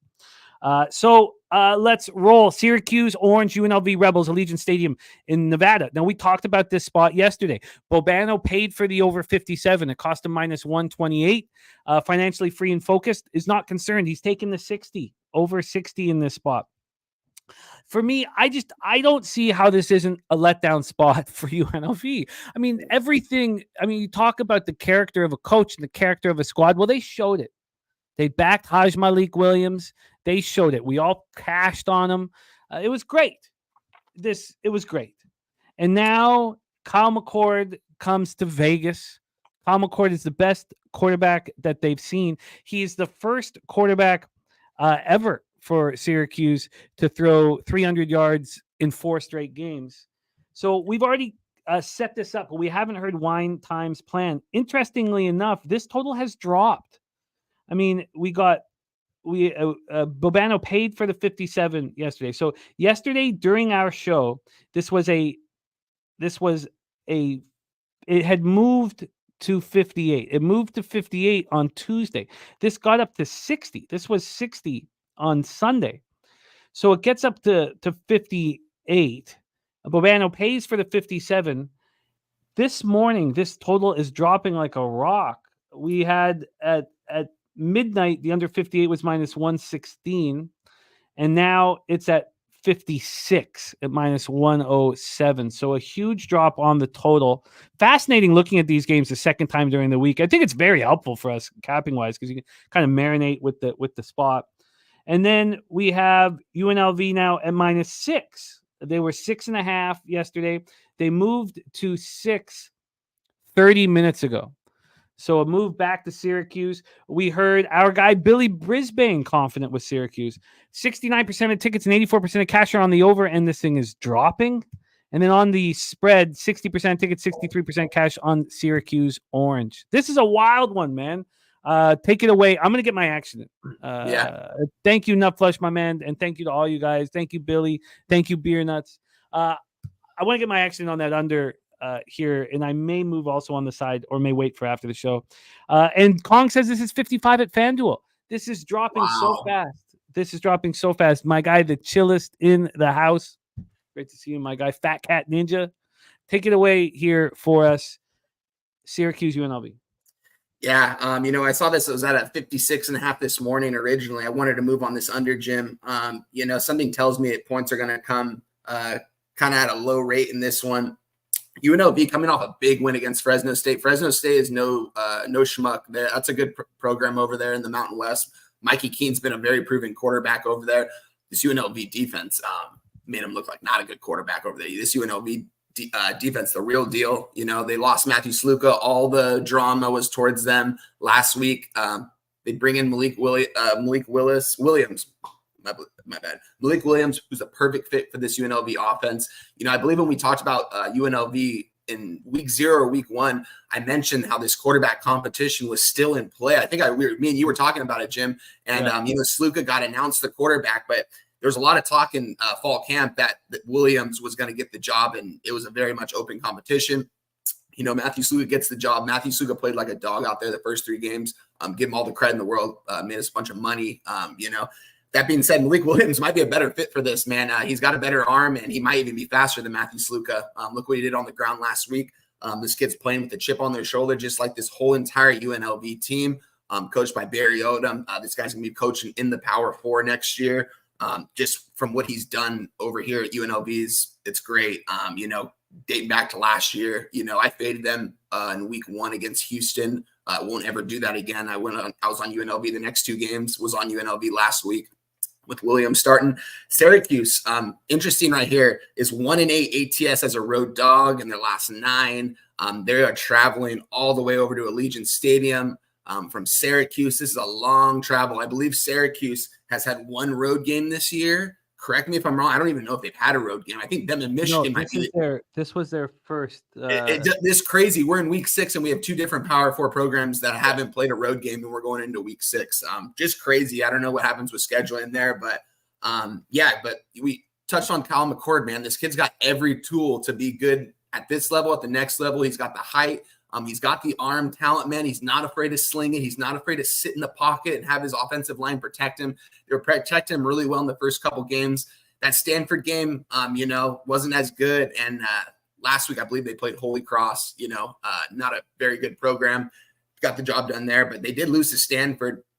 And I don't think Stanford's that good of a team. We did take them on the spread in that one, but I didn't think they were actually going to win outright on the road in Syracuse. That being said, though, Fran Brown, another coach I'm a really big fan of, came over from Georgia. He's coaching the Syracuse team, knows what he's doing over there, like the culture he's building over there with Syracuse. I think this is a tough spot for them. Nothing for me on this sidewise. I just think, Kyle McCord is going to be the best quarterback on this field in this game. Give him 6 points. Seems like a little bit too good to be true. We're looking at the market too, 60% of bets, 63% of money on them. +6. I understand why. Kyle McCord went 11-1 at Ohio State last year, and we've seen what he's done. It's if this offensive line, I guess, can protect him against this defensive line from UNLV, because they have been causing some havoc, Jim. With that being said, though, both teams been scoring at will, and same with Syracuse. And Syracuse defense hasn't been good by any means. But I was actually surprised to see that Syracuse last 3 games went under. I think this might be another game where we're going to see an under game. I think Kyle McCord might come out a little slumpish, and I think Malik Williams, coming off that big game last week, everyone talking about him, he might come out a little sluggish as well. Maybe a first half. What's his first half at right now? Let's see. 28 and a half -102. I see at some spots. Mm-hmm. What do you got, Jim? The best available. First half. The best available here is flat 28. In fact, that 28 at pennies -101. So 27.5 should be on the board. 27.5 at Bet Online -115 to the over. 27.5 at Heritage. So yeah. Yeah, shout out to Mills in the chat on the over. That was my initial look on this, Mills, because it's like you look at Syracuse, look at what Kyle McCord's doing, over 300 yards every single game, and their defense isn't playing that well either. I think this is a little, I don't know why this total keeps going down though, and more bets are coming in on the over. That's what has me worried on this. And like I said, Kyle McCord's got to fly across the nation to Nevada, from Syracuse. Malik Williams, I think, might come out a little slumpish. That's my reasoning behind the under in this one, honestly. Could this go over? Absolutely. But I just think looking at the market right now, seeing it keep going down, my initial look was to the over. But, I think both these teams are going to come out sluggish. So maybe the first half under 28 instead of the full game is a better look for me. I'm not going to give it out officially right here. It's just a lean. But I do like the under first. I'm going to give out the under 28 minus 105 right now as a lean. Okay. I expect this to have some U-shaped movement. If there's gamblers who moved on the under 60, for a big ticket, that they'll take some of that off on an over 55 and look for a middle. Like I do think that we'll find some U-shaped movement. So that's a WT wine time lean here on the 57. Shout out to our guy, Nutflush Allen. He says, it's that time again. I'm helping out Mike Payton with Old Town Bakery at Ventura Fairgrounds Harvest Festival. Anybody in Cali around the Ventura Fairgrounds Harvest Festival says, stop by, say hi, and I will make sure you got some munchies for the weekend. Shout out to our guy, Mike Allen and Mike Payton.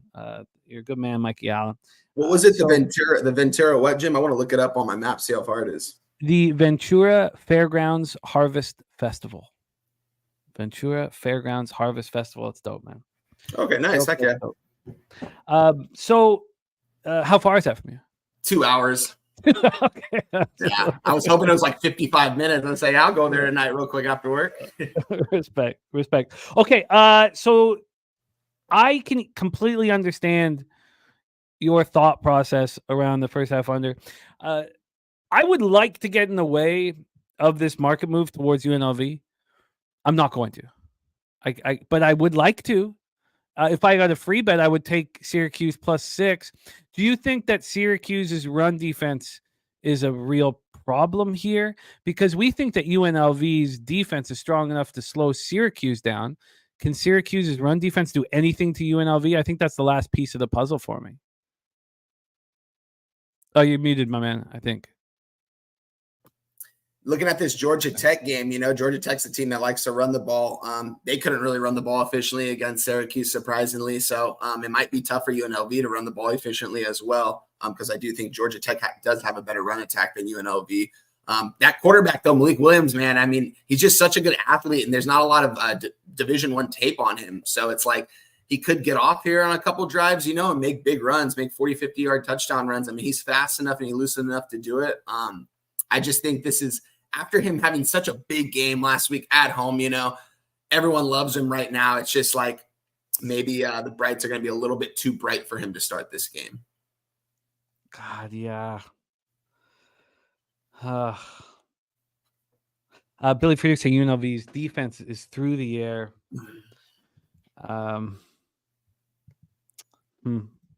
Syracuse. That's the tough thing, though, Billy, too, is that Kyle McCord can torch you through the air if he gets time, though. That's the thing. If he gets time, because he sits there in the pocket, he trusts his offensive line. He looks like an NFL quarterback out there when he plays. That's a pro-style offense that they're running over there. He does it really well.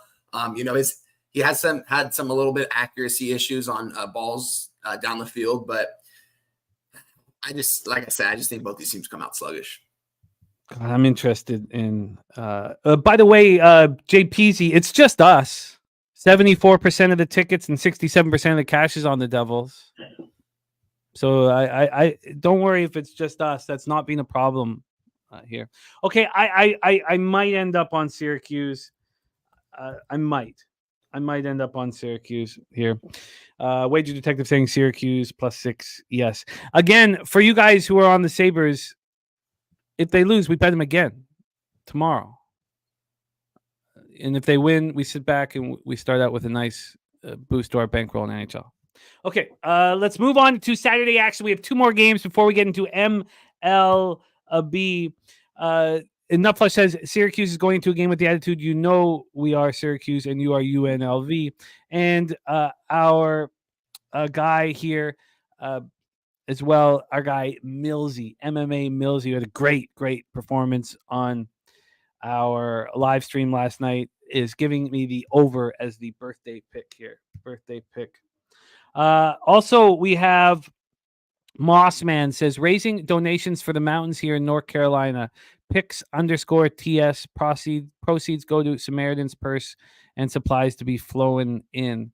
I will copy and paste that, Mossman. So sad to hear about the devastation, and we will help promote that, and I'll help with a tweet as well here. So let me just copy and paste that. Thank you, Mossman, for that. All right, let's roll into Saturday action here. We have two best bets from our guy, Wine Time, hitting 60% on this show and higher than 60% overall with his action.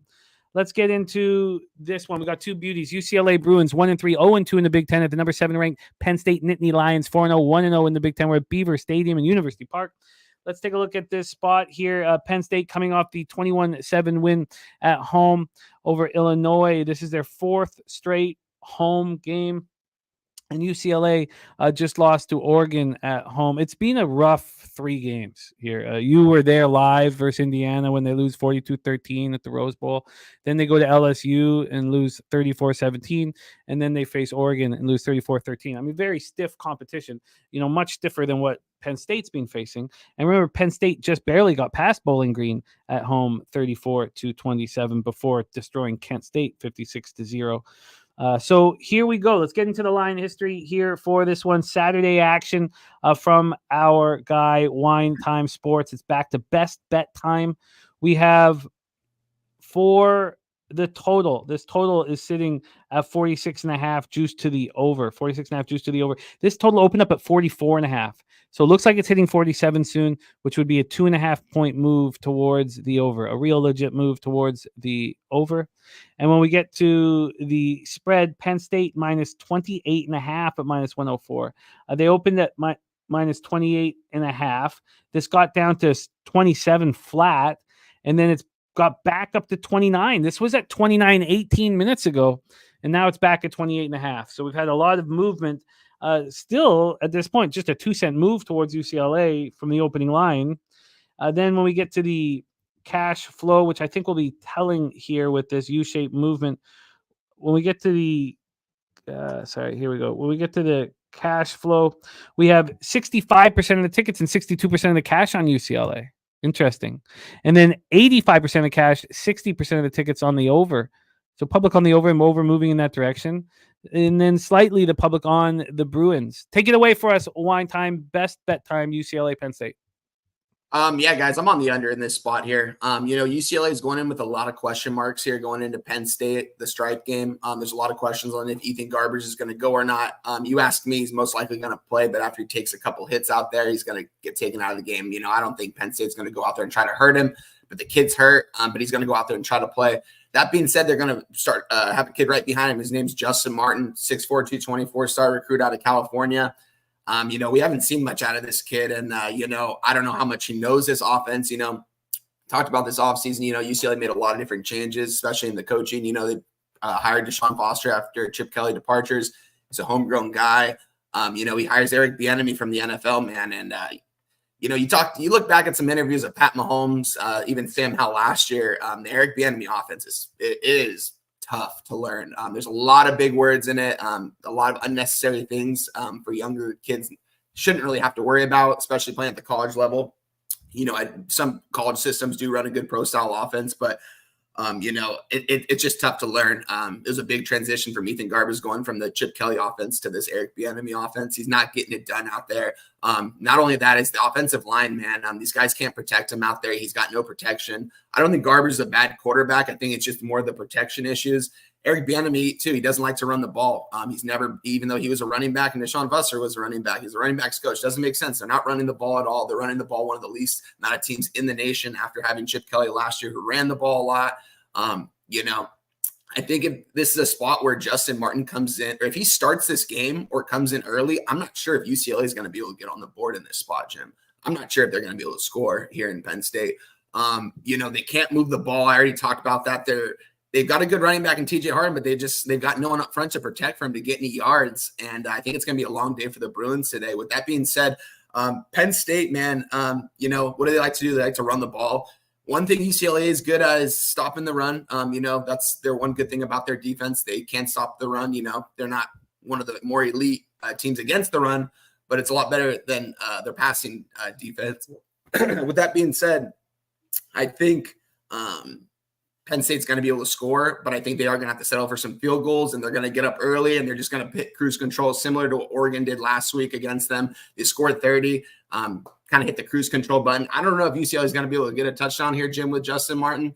So I'm on the under. I think this is way too high, honestly, at 46.5. I gave it out at 45 on Monday, and it's gone up.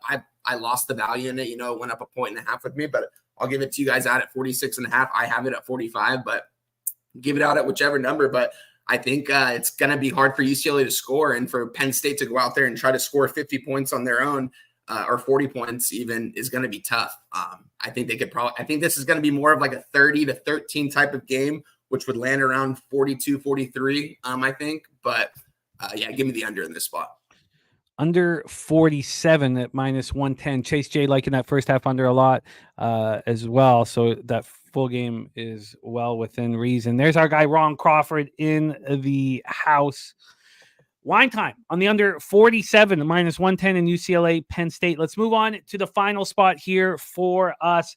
That is 7:30 p.m. Eastern. We get into MLB right after this with Sharpie. We have number 10 Michigan Wolverines, 4-1. 2-0 in the Big Ten at the Washington Huskies, 3-2, 1-1 in the Big Ten. We're at Husky Stadium in Seattle, Washington here for this one. God, I want to go to Husky Stadium. We have Michigan playing their first road game of the season. This is what we talked about, Michigan and Syracuse playing their first road games of the season. They won their last three uncomfortably. Michigan won over the weak Arkansas State, 28-18. Just barely got past USC 27-24, and just barely got past Minnesota 27-24. Washington coming off that loss to Rutgers. You were on Rutgers in that. You gave it out here on the show, Rutgers money line, and you cashed it. So Washington having a very difficult time scoring. These are all very low-scoring games. The only game to get over 40 points was the Apple Cup. That was a 24-19 win by Washington State. All the other games have stayed under 40 points. Billy Friedrich liking the under 40.5 here. And Big Fat Jack says, why is Washington the favorite? And the WNBA play of the day from Ron Crawford is the Liberty +2.5. That is a must copy and paste here. Let's get into the line history for this one. Again, 7:30 p.m. tomorrow evening. We have this total at 41.5 at -108. It just at 9 this morning, it went up to 41.5. It's opened up at 40.5. So we have a 1-point move towards the over. And when we get to the spread here in this one, we have here, move over here. We get to the spread. We have Michigan +1.5. They opened up +2.5, and this got to +3 before it came down. So now we have the 1-point move towards Michigan, and we get to the cash flow in this spot. Move over there. I love seeing that, Ron. I'm with you on Ticats +4.5. It is 3 now, so it's a little trickier. We have 70% of the tickets and 83% of the cash on Michigan. Interesting. Slight move towards them. 78% of tickets, 70% cash on the over, and a 1-point move to the over. Take it away here for us. Wine time. Wolverines, Huskies in Seattle, Washington. Man, Jim, you already touched on it, man. One of these days, I got to get out there to Husky Stadium, man, for a UCLA Washington game. That place looks magic out there right next to the water, man. That's a place where you want to go and play some football, man, if you're a kid, man. That's a good place to go. But, yeah, man, little national championship rematch right here. Crazy to think here. Michigan, the national champions, both teams lost a lot this last offseason, including both their head coaches. Michigan hired within. Washington hires Jed Fish over from Arizona, who completely turned around that program, man. I love what Jed Fish is doing over there. This team should be 5-0, Jim, if we're being quite honest with you. I was on the Washington State side when they took care of them. I was on the Rutgers side. Both those games I shouldn't have gotten. Washington should have gotten those games. Washington, man, they've got a really good running back here, Jim, named Jonah Coleman. Keep an eye out for him. He's going to be in the NFL here in the next year or two, averaging 5.5 yards a carry. He's forced 35 missed tackles this year. Ground and pound running back, really talented. He's really flying under the radar going into the season. I didn't know a whole lot about him going into this year. I'm not going to lie, but I've really been fond of his play. He's been playing really well. And one thing you got to look at, though, here, Jim, with the Washington side is, man, they're moving the ball. Will Rogers is doing what he's asked to. He's a game-time manager. We saw him do that at Mississippi State. We're seeing him do that at Washington. They're struggling in the red zone, Jim. They're getting into these 3rd and 4th and longs, and they're just not able to get points on the board when they get to the red zone. They're not good on 4th down. They're not good on 3rd down. I think they really need to use Jonah Coleman more in the red zone. I think you got to just give him the ball and see what he can do in open space. He's really talented, but you're going to have to do that. Michigan, too, they're one of the better defenses in the nation, especially at stopping the run, man. So it is going to be tough.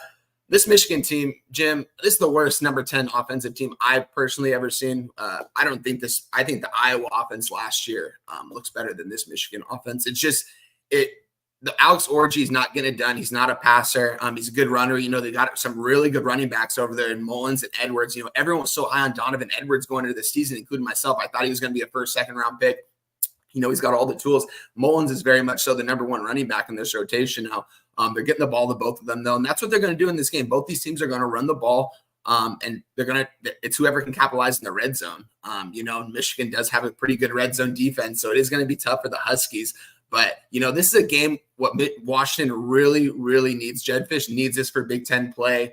Playing at home here. We already talked about this. This is Michigan's first road game, flying across the country into a crazy environment at Husky State. And this place is going to be rocking, man. It's going to be an electric atmosphere out there. And I think if Will Rogers limits his mistakes, if he doesn't make any mistakes on the red zone, if they can capitalize in the red zone, Jim, and not force and not have penalties, they're one of the most penalized teams in the nation.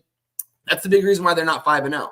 If they clean those up, which I do think they will. Jed Fish is a very he's a good coach, and I think he's going to make sure that gets cleaned up here, especially being a home game, going against a Big Ten matchup. So give me Washington money line in this spot, Jim. I got it on a -135. Give me that number because that's what I gave it out on with Jose a couple days ago. It's 2-unit play. Gave it on an X as 2-unit play. We're 2-0 on 2-unit plays this season. So we're hoping to keep it rocking and rolling on that. I did lose the line a little bit. It's a better line to take now. Sorry, phone battery's on low. It's a better line to take now. So I definitely would recommend still taking it right now. Washington gets this done, guys. I'm super confident on this play. They're going to get it done. And I joined you. I already bet it as well. It was tricky for me. The money line was -135 as well. And then the -2.5 was -125. I was like, wow, so I ended up, that was at 365. I ended up taking it at Pinnacle -2.5, -113, but I prefer to have the money line now. Mossman, respect. I will help tweet out what you're doing for your community, and it means a ton. And we've lost Wine Time. His phone has died, but excellent work from our guy, Wine Time Sports, rocking with us. We got it all in. Wine Time's on Washington, money line -135. He's on the under 47 in UCLA, Penn State. He is on we don't, at this point, nothing in Syracuse, UNLV. Bobano gave us the over 57. That's dropping like a rock down to 55.5. He's leaning to the first half under. So, we'll see. Then he's on the under 52.5 at -110. I bet that at 52 at -110. Your money, Wine Time. Don't worry about a thing, my guy. Dapper Capper gave us Lynch Adams over 44.5 rush yards. And then we have over 50.5 from Wine Time in Houston, TCU. Wow, Washington's still -135 and bet 365. Interesting, Tom. And then no action, but Noli is on the under in Jacksonville, Kennesaw State, which I will look at a little bit longer. That is our college football breakdowns for today. And here he is, Wine Time, back in business here. Wine Time, you're the man. I just went over all your action. Thank you so much for making time. I know you got to head off to work, so thank you so much for making time for me here on my birthday. It means a ton. And I love the breakdowns. I already moved on that under. I'm very interested in Michigan State. I'm very interested in Syracuse.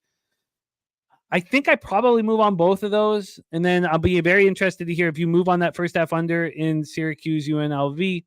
And interested that you're, going up against this market move in UCLA, Penn State, moving on the under there. And, I'm rocking with you on Washington. So thank you so much, Wine Time. I'm going to pop your Twitter handle in the chat. Please support our guy, Wine Time Sports. Wine Time, any last words from me? Yeah, thanks for giving me the time, Jim, on your birthday, man. It's a blessing to be here with you on your birthday, man. I'm glad we're able to cap some games together. I'm hoping we can make some cash now, man. I'm wishing you a really good birthday today, man. Enjoy the time with the family, gambling, dude. That's going to be a good time, man. Enjoy that, man.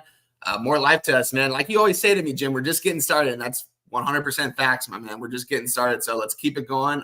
I'm blessed to be here with you every Friday, man. Thanks for having me on, and let's get this cash, man. Get this cash. There he is. Wine Time Sports in the house. Look at Skunt Blaster with us on the Sabres, but he's also on the New York Liberty money line, which is fascinating. That's the after MLB, we get into WNBA, and then the NBA preseason game as well, the late one, the Lakers Jazz, right? That's Lakers Jazz. Thank you, Tori Coker, my man. It's great to see you.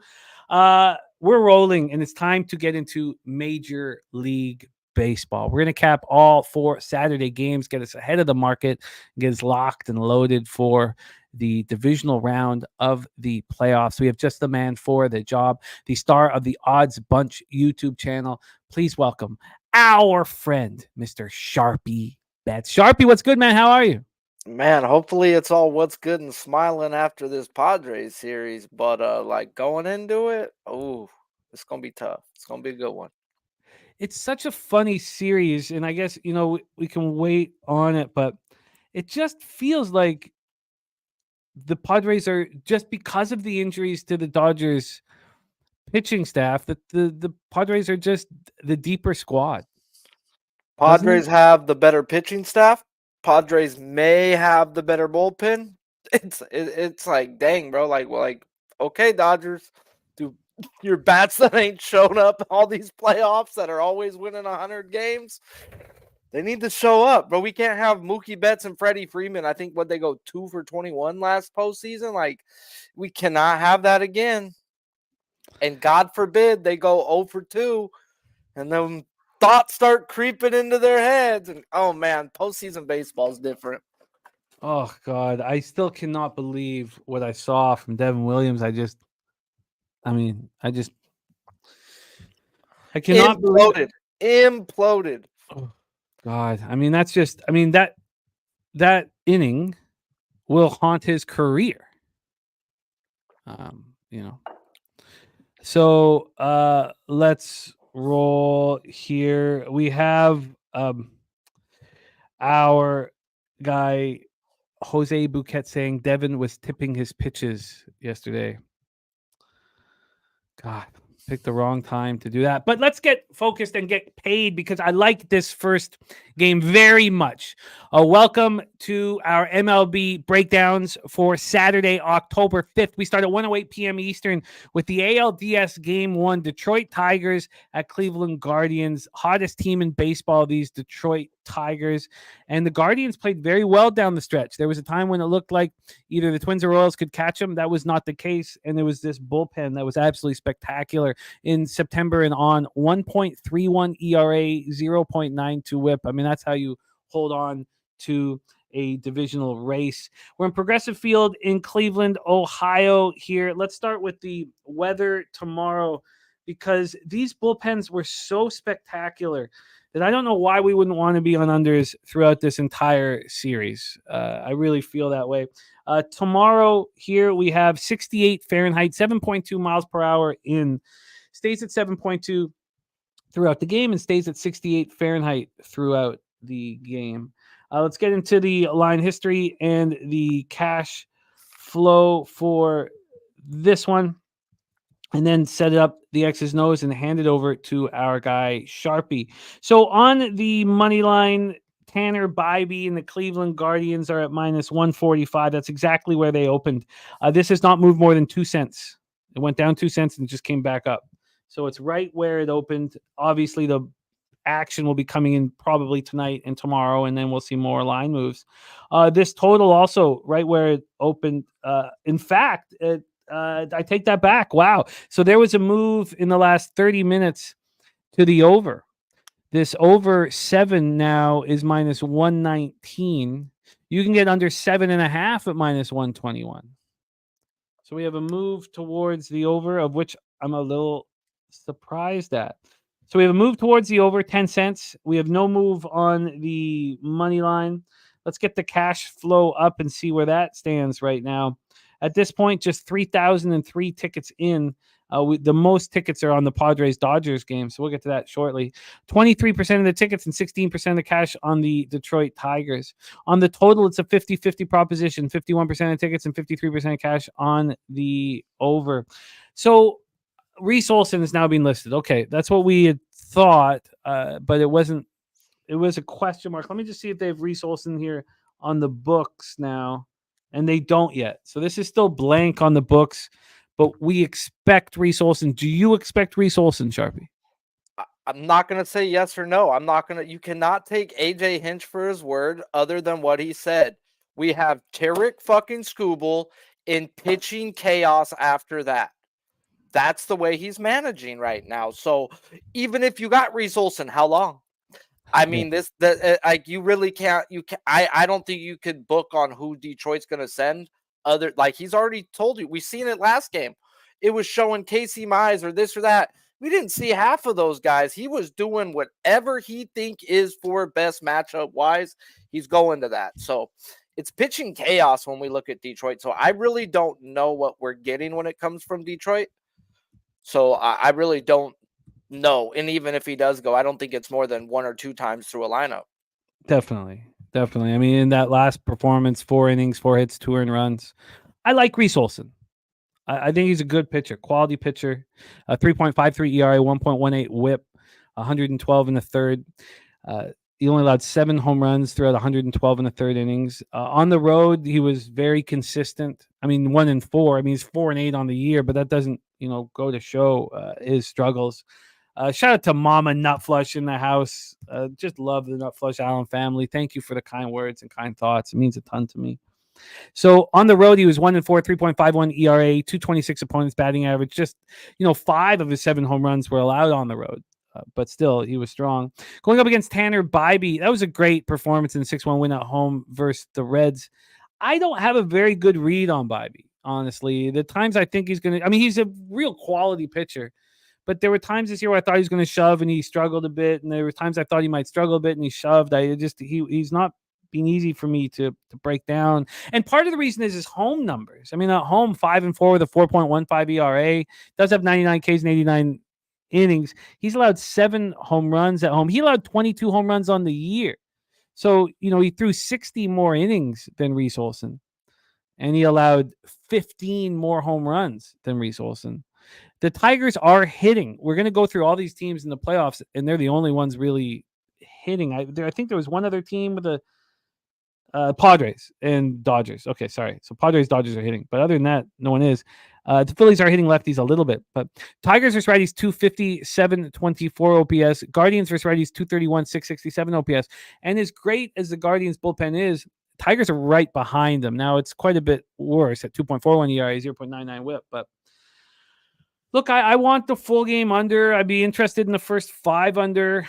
Maybe it's best just to only take full game unders with the quality of these 2 pens. Take it away, Sharpie. ALDS Game 1, Tigers, Guardians. All right, let's talk it. AL Cy Young favorite, Tarek Skubal and the Tigers against baseball's best bullpen and these Guardians. It's a pair of clubs, guys, known for producing runs via multiple base hits, not home runs. We got Cleveland, which had the second most comeback victories in majors this season, against Detroit, who is tied for second most 9-inning comebacks. You ain't having 9-inning comebacks on fucking Class A, guys. Not today. And the last time the Tigers seen these Guardians was back on July 30th, where thereafter is where the Tigers started their inevitable postseason run. The Tigers will approach their division rivals with Skubal and a procession of openers and bulk pitchers that AJ Hinch, like I said, it's calling it pitching chaos versus Tanner Bybee and these lead Guardian bullpen, who after Bybee guys went down, after Bieber went down this year, they needed an innings eater, and that's what he became. In his last 22 outings, Bybee, half of them were quality starts, averaging about 6 innings a game in that time span. Now, we can look at Bybee versus the Tigers this year, as he's had a 4.5 ERA in 4 games, yet I'm going to say that is a tad bit skewed. As I track players, guys, and at the beginning of the year, I was fading Bybee. His spin and velocity was way down. And after his first 9 starts, figuring out to be in his last 22 that I just first talked about, he has been that dude. And facing this same team 3 times in a 19-day period, he ends up having a 3.5 ERA in that time span, guys. 2 of those shutout dominant type games. One time they got to him on a back-to-back.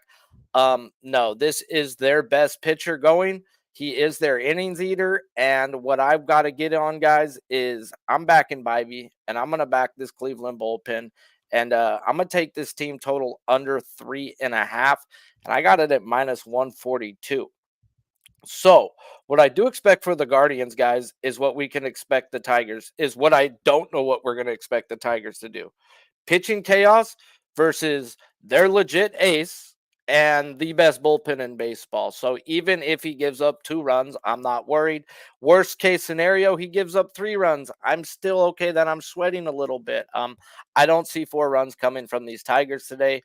I don't know what to expect from the other side. So I had to back him that way. Now, before I look to tell you, I said I'm on the under, but I had to look at his own home road splits. Everybody's going to be like, okay, what's his home road splits? And I get it. It says that he does struggle. And it also says he struggles versus lefties. And the Tigers are going to send out a dominant lefty lineup.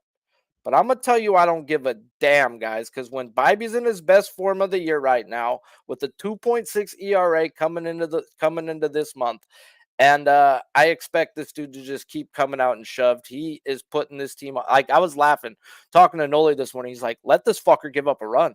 Every time this dude gives up a run, this dude starts chomping out the bit. I was like, I don't want him to give up a run, but I guess, this dude fumes. This is the guy you want game 1, and Cleveland's got him, so I'm gonna back him. Yeah, interesting numbers versus lefties. 263, 780 OPS, and just mowing down righties. 190, 579 OPS. And you're right. In September, he was great. 30 and 2/3, 209 opponents batting average. Allowed 3 home runs in the 30 and 2/3, which was sort of a issue with him. He seemed to get better and better as the season went on. He's thrown 22 innings versus the Tigers this year, 241 opponents batting average, 19 Ks and 4 walks, has allowed 2 jacks. I wouldn't mind seeing exactly when these last starts were against Detroit. They were a while ago. So he faced them back to back, like you said. Faced them 3 July. times in a 19-day period before Detroit got hot. So June 10th, June 24th, June 29th. He gave up one home run in 7 innings. Went 7 innings, gave up 4 runs. Then he went 5 innings, gave up 1 earned run. Then he went 6 innings, gave up 2. Got better as it went on. July 10th, the 24th, 29th. But yeah, got better as it went on. And then so he got touched back on May 8th. When his shit wasn't right. Yeah, it wasn't right at all because he allowed 6 runs against the Angels and 4 against the Tigers. So let me ask you this. You're on the Tigers team total under 3.5 minus 142. I like it, but with this Tigers pitching chaos, it seems like that's the one spot that you don't trust because you don't know exactly. If you don't know exactly who's going to be out there, how can you bet it? I'm very anal on how I bet on if I take a full game. I've got to then trust both pitchers, both bullpens. Like you'll see me bet a lot of team totals because I'm only asking for one pitcher and one bullpen. I'm not asking for both sides now. Now, can it be Detroit goes and wins this game 3-0? Maybe, but I just don't see Detroit scoring 4 runs off of Bybee in this bullpen. So that's the way I attack. I'm like, okay, I trust Bybee. I trust Cleveland's bullpen. I actually trust Stephen Vogt, crazy enough to say. I used to trust him for a strikeout. Now I trust him to coach. Huh. I like unders in this game. Why do you think that this is moving towards the over right now? Do you have any? What would it be that the Bybee right there? split? Because JPZ Tanner Bybee, he has a 1-3 record with an ERA of 5.28 versus this Detroit Tigers team. I'm gonna say he's got a 3.5 ERA when Bybee was Bybee. Yeah, Bybee became that dude this year. Started after 9 games into the season. He then started realizing he is that dude when the coaches and everybody started telling him that. And he legitimately is he's going to be in the top 3 probably in the Cy Young. He ain't going to be Cy Young, but he'll make the voting stage this year. I'm interested in the first 5 in the full game under. And if you were just going to bet one of those, not double up, it would be the full game because of the strength of the bullpens. Yes. Both sides. All right. I mean, that 4 is a pretty nice number to have. It's kind of juiced to the under, but, puts that definitely has the push in position, wind blowing in. Okay, a great breakdown. Sharpie is moving on the Tigers team total under 3.5. Chase J says Tigers win the series, and I'll consider maybe fading them and the Royals once they lose a game. I like the under full game, no side under for Chase J. For show 94 in the house, smoke and mirrors. It's off work DGen day. I love it.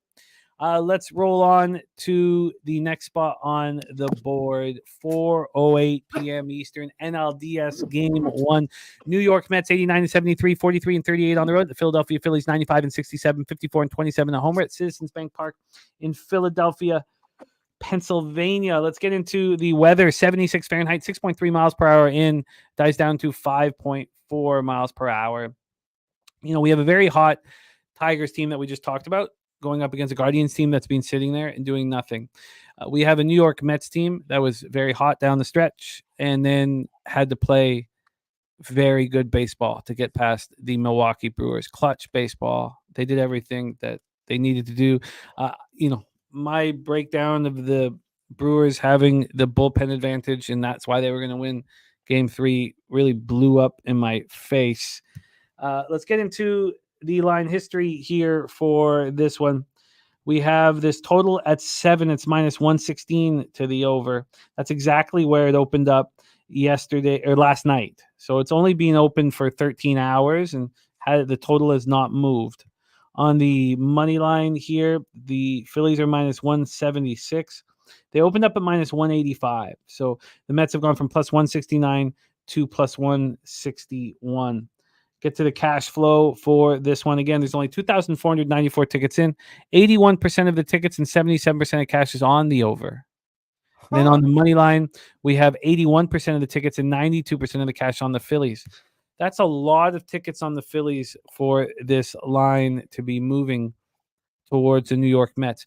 Now, do we think it's a possibility that David Peterson pitches? He threw an inning last night. He's pitching. From what I understand, I thought it was going to be Miguel. I did a big old write-up for Miguel. And then talking to Noli on the phone because he was on his way to work, I was like, dude, it's Miguel tomorrow. And he goes, dude, fucker threw 7 fucking pitches, bro. Like, come on. He's fucking starting. He's been their dude. And so, yeah, and then I actually seen on one app, it's not a book, that they did list David Peterson. I have the MLB app showing David Peterson.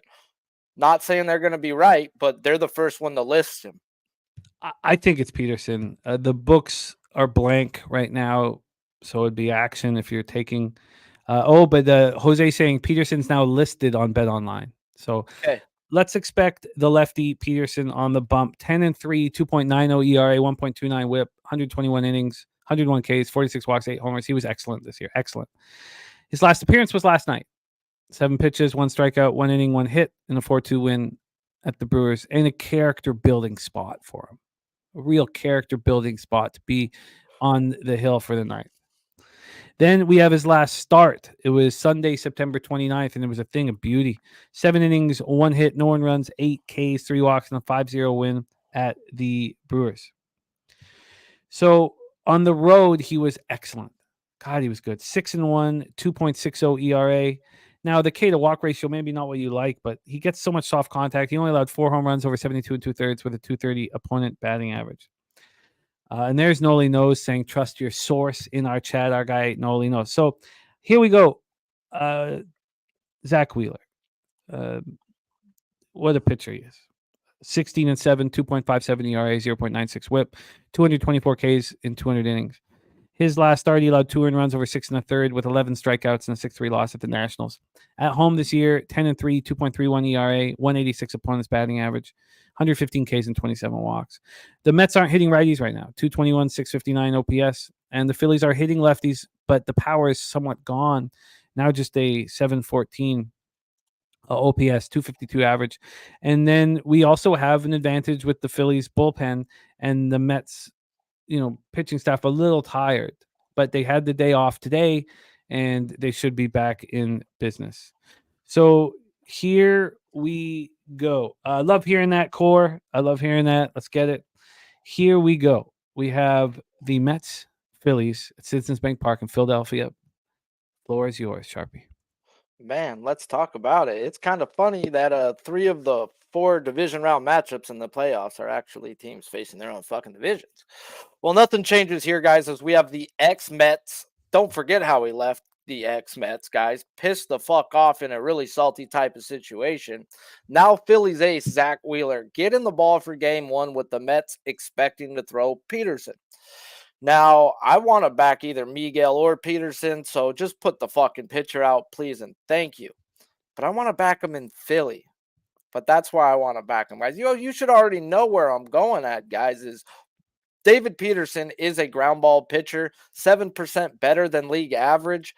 And Peterson has been their best pitcher down the stretch. Now, he did see this team 15 days ago, which is fine with me. That doesn't fall under a back-to-back scenario. And he shut him down the first time in Philadelphia. And then on the back-to-back, he did get hit a little bit. What I expect here is David Peterson to come out and do what he does. He's going to get his ground balls. He's going to get the outs when needed.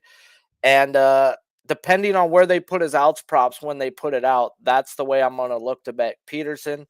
But I also want to back me some Wheeler as well as Peterson in the first 5 when the lines come out. And, the line's there right now, but I want to make sure and see if it moves or whatever it does. So let's talk us Wheeler and why we have to look to back him, guys, as he had one of the strongest finishes by any pitcher in Phillies history. And by any pitcher in straight recent memory, guys, as Wheeler went 6-2 with a 1.89 ERA in his final 11 starts. He pitched 6 or more innings and allowed 2 or fewer earned runs in each of those 11 games, which was the longest streak by any MLB pitcher this season and the longest by a Phillies pitcher since fucking 1893. Yeah, go back to fucking Civil War times, motherfuckers. Wow. Zach Wheeler's been that fucking dude. And to boot, we got Wheeler, guys, in the playoffs, where he is the best big game pitcher in the playoffs today. Win-loss record, who gives a fuck about that? ERA, 2.42 ERA and 11 career appearances, 10 of them starts.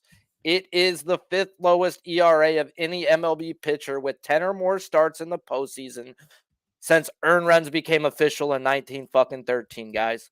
The best big game fucking pitcher going right now is Zach fucking Wheeler. And they want to fucking put a 7 on the board and let it go to like, y'all are who are you guys fucking? No. So it's either under first 5, under full game. It might be a double up spot, but I want the first 5, and I haven't bet it yet. I'm waiting for them to list a pitcher, but right now DK, they're not offering me a flat 4. So I'm gonna have to build a 4 to get it, but that's the way I'm gonna attack. I think a 4 is gold. I think a 3.5 hits, but I like to not sweat my bets. But I think we get a ground ball pitcher in Peterson in a spot where I like to back ground ball pitchers, at least good ones. And we get the best playoff pitcher in modern day baseball going. Yeah, it's under first 5 for me. I just want a flat 4 and haven't been able to get it yet. So that's how I'm looking. Now I have a question for you, Jimmy. Yeah. What is the Phillies record the last 15 times they played the Mets with Wheeler and Nola starting? Jesus. You ain't ready for this shit, bro. No. You ain't ready for shit. Are you ready to be freaking told that the Mets are 12-3 when facing the Phillies' 2 best pitchers the last 15 times they've seen them? Wow. I mean, I figured that would have been the angle because that's why would you ask it? That, it's right. When the question is always the opposite, but I wouldn't have guessed 12-3. 12-3, the Mets win-loss record when they're facing Wheeler and Nola, guys, the last 15 times they've started. Now, I had to get in on a parlay, guys, and because of that, and Sanchez, who is projected to pitch Game 3, pitching on the road in the division, 2 spots I do not like to back that guy. I had to take this series to go over 3.5 games, And then I hooked it up to the Yankees to win the series, and I got that at even money. And that's my only like series bets that I've got going in this. But I've got to expect them to win one of those 2 games. They've won 12 of fucking 15. And then I get Sanchez on the road in the division. So I think the Mets at least get one. And by this win-loss shit and Sanchez starting on the road, it says the Mets are live in this series. You know, this total is fascinating because it's a 7.5 full game at 365, and it's a 3.5 first 5. Oh, wow. So why can't they give me a 4? Now we can build a 4. Yeah, I'm over here with minus 160 on the 4.5 and plus 110. Exactly. And that works as a minus 124. That's the way to bet it, bro. That's the way to bet it. So the difference between the first 5 and the full game being so drastic at this point tells me that if there's a double up, it's the first 3 under 2 at even money. And that would be built. You can get better than 365. They screw you on the first 3s, but the first 3 under 1.5 is plus 150. The first 3 under 2.5 is minus 150. So that would be, doubling up first 3 under 2, a first 5 under 4. And that big of a difference here of a 3.5 and a 7.5 tells me that as soon as Wheeler and Peterson get out, that the bullpens are somewhat vulnerable. I would say the Mets bullpen is vulnerable because Wheeler's going 6, if not 7. Let's just be real. And the Phillies back end, like they've got 4 or 5 legit guys. It is, what do you get from the Mets bullpen? They can be good one day, or they could just shit the bed one day. You really you got Edwin Diaz, who is not their closer no more. So it's been hit and miss with them, and I think the books know that, and they're building in the volatility of that Mets bullpen. I don't think it's the Phillies bullpen. The Phillies bullpen, 3.62 ERA, 1.33 WHIP there down the stretch. Okay, well, I'm ready to rock. I want to get this in. I feel like the market will move. I'm doing this with the full expectation that it's David Peterson. If it's Miguel. Back Miguel too, bro. Yeah. I'm telling you. I mean, Noli gave me some shit on him last week. I was going to fade Miguel. I was going to fade him because of how bad he's been versus the Braves in his career, giving up 4 runs or more every start. What's going to fucking change? I said, oh, he's had 6 good games. So what? They're versus bottom feeders. They were versus a bunch of bad teams, I thought. They were bad teams, don't get me wrong. That shit don't change. But Miguel, when he was sent down, Noli freaking, shout out to Noli, freaking gave me this tip. But he got the old Mitch Keller sinker ball. He picked it up. Someone taught him how to freaking throw a sinker, and he's been throwing the shit out of that. In his last 6 games, he has a ground ball percentage of 66%. That is 18% better than league average. In Philadelphia, where he just pitched 16 days ago, 4 innings, 1-run ball, don't expect nothing different. 4 or 5 innings of solid baseball from Miguel. So I am going to back either which or, and I'll let the public, if they want to fade Miguel, if they want to fade Peterson, whatever. I want to back them with Wheeler. Like, we get the ace effect with Wheeler on the mound. This can be a 2-hour ball game. And yeah. I love it.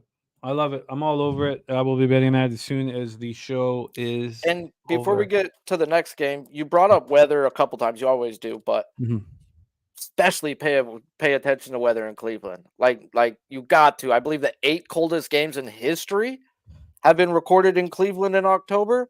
Now today at 68, tomorrow at game time at 60. So just pay attention to that stuff. The colder it gets, the ball don't go nowhere. Oh, it's a great breakdown. I love it. Locked and loaded for Saturday, and that's what we want. We want action. Let's roll on. Next up for us, 6:38 p.m. Eastern, the Kansas City Royals, 86 and 76, 41 and 40 on the road at the New York Yankees, 94 and 68, 44 and 37 at home. Yankee Stadium in the Bronx. I am sure that baseball is very pleased to have both New York teams in the playoffs, as well as the Los Angeles Dodgers. Very, very pleased. Let's talk about the Bronx Bombers here, and let's start with the weather in the Bronx. Saturday, 71 Fahrenheit, 8 miles per hour in. That's down to 6.3 miles per hour in, and it's colder than it feels. It's 71.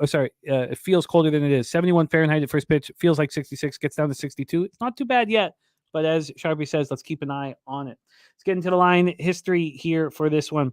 We have full game total. First up, we're using Pinnacle lines. This is a 7.5 minus 113 to the over.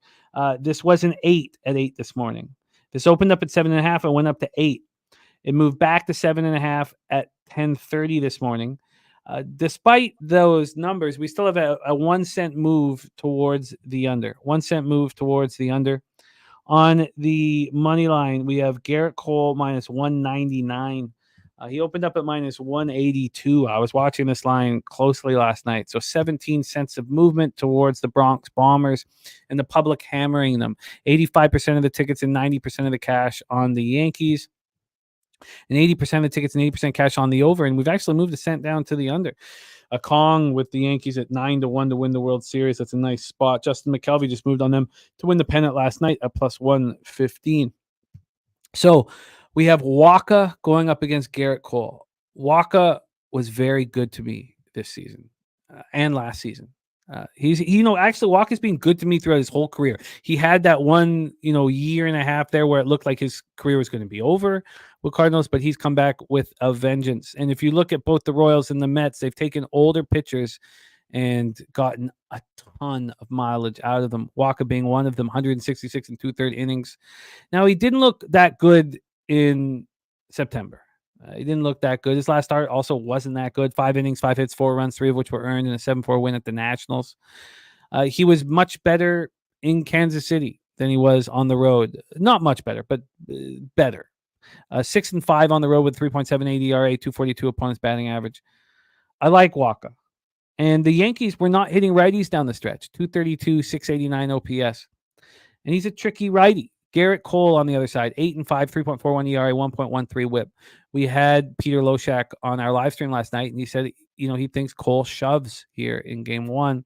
He didn't allow a run in his last start, 10-1 win at home versus the Orioles. That was him against Corbin Burns, and he showed Corbin that he's the man.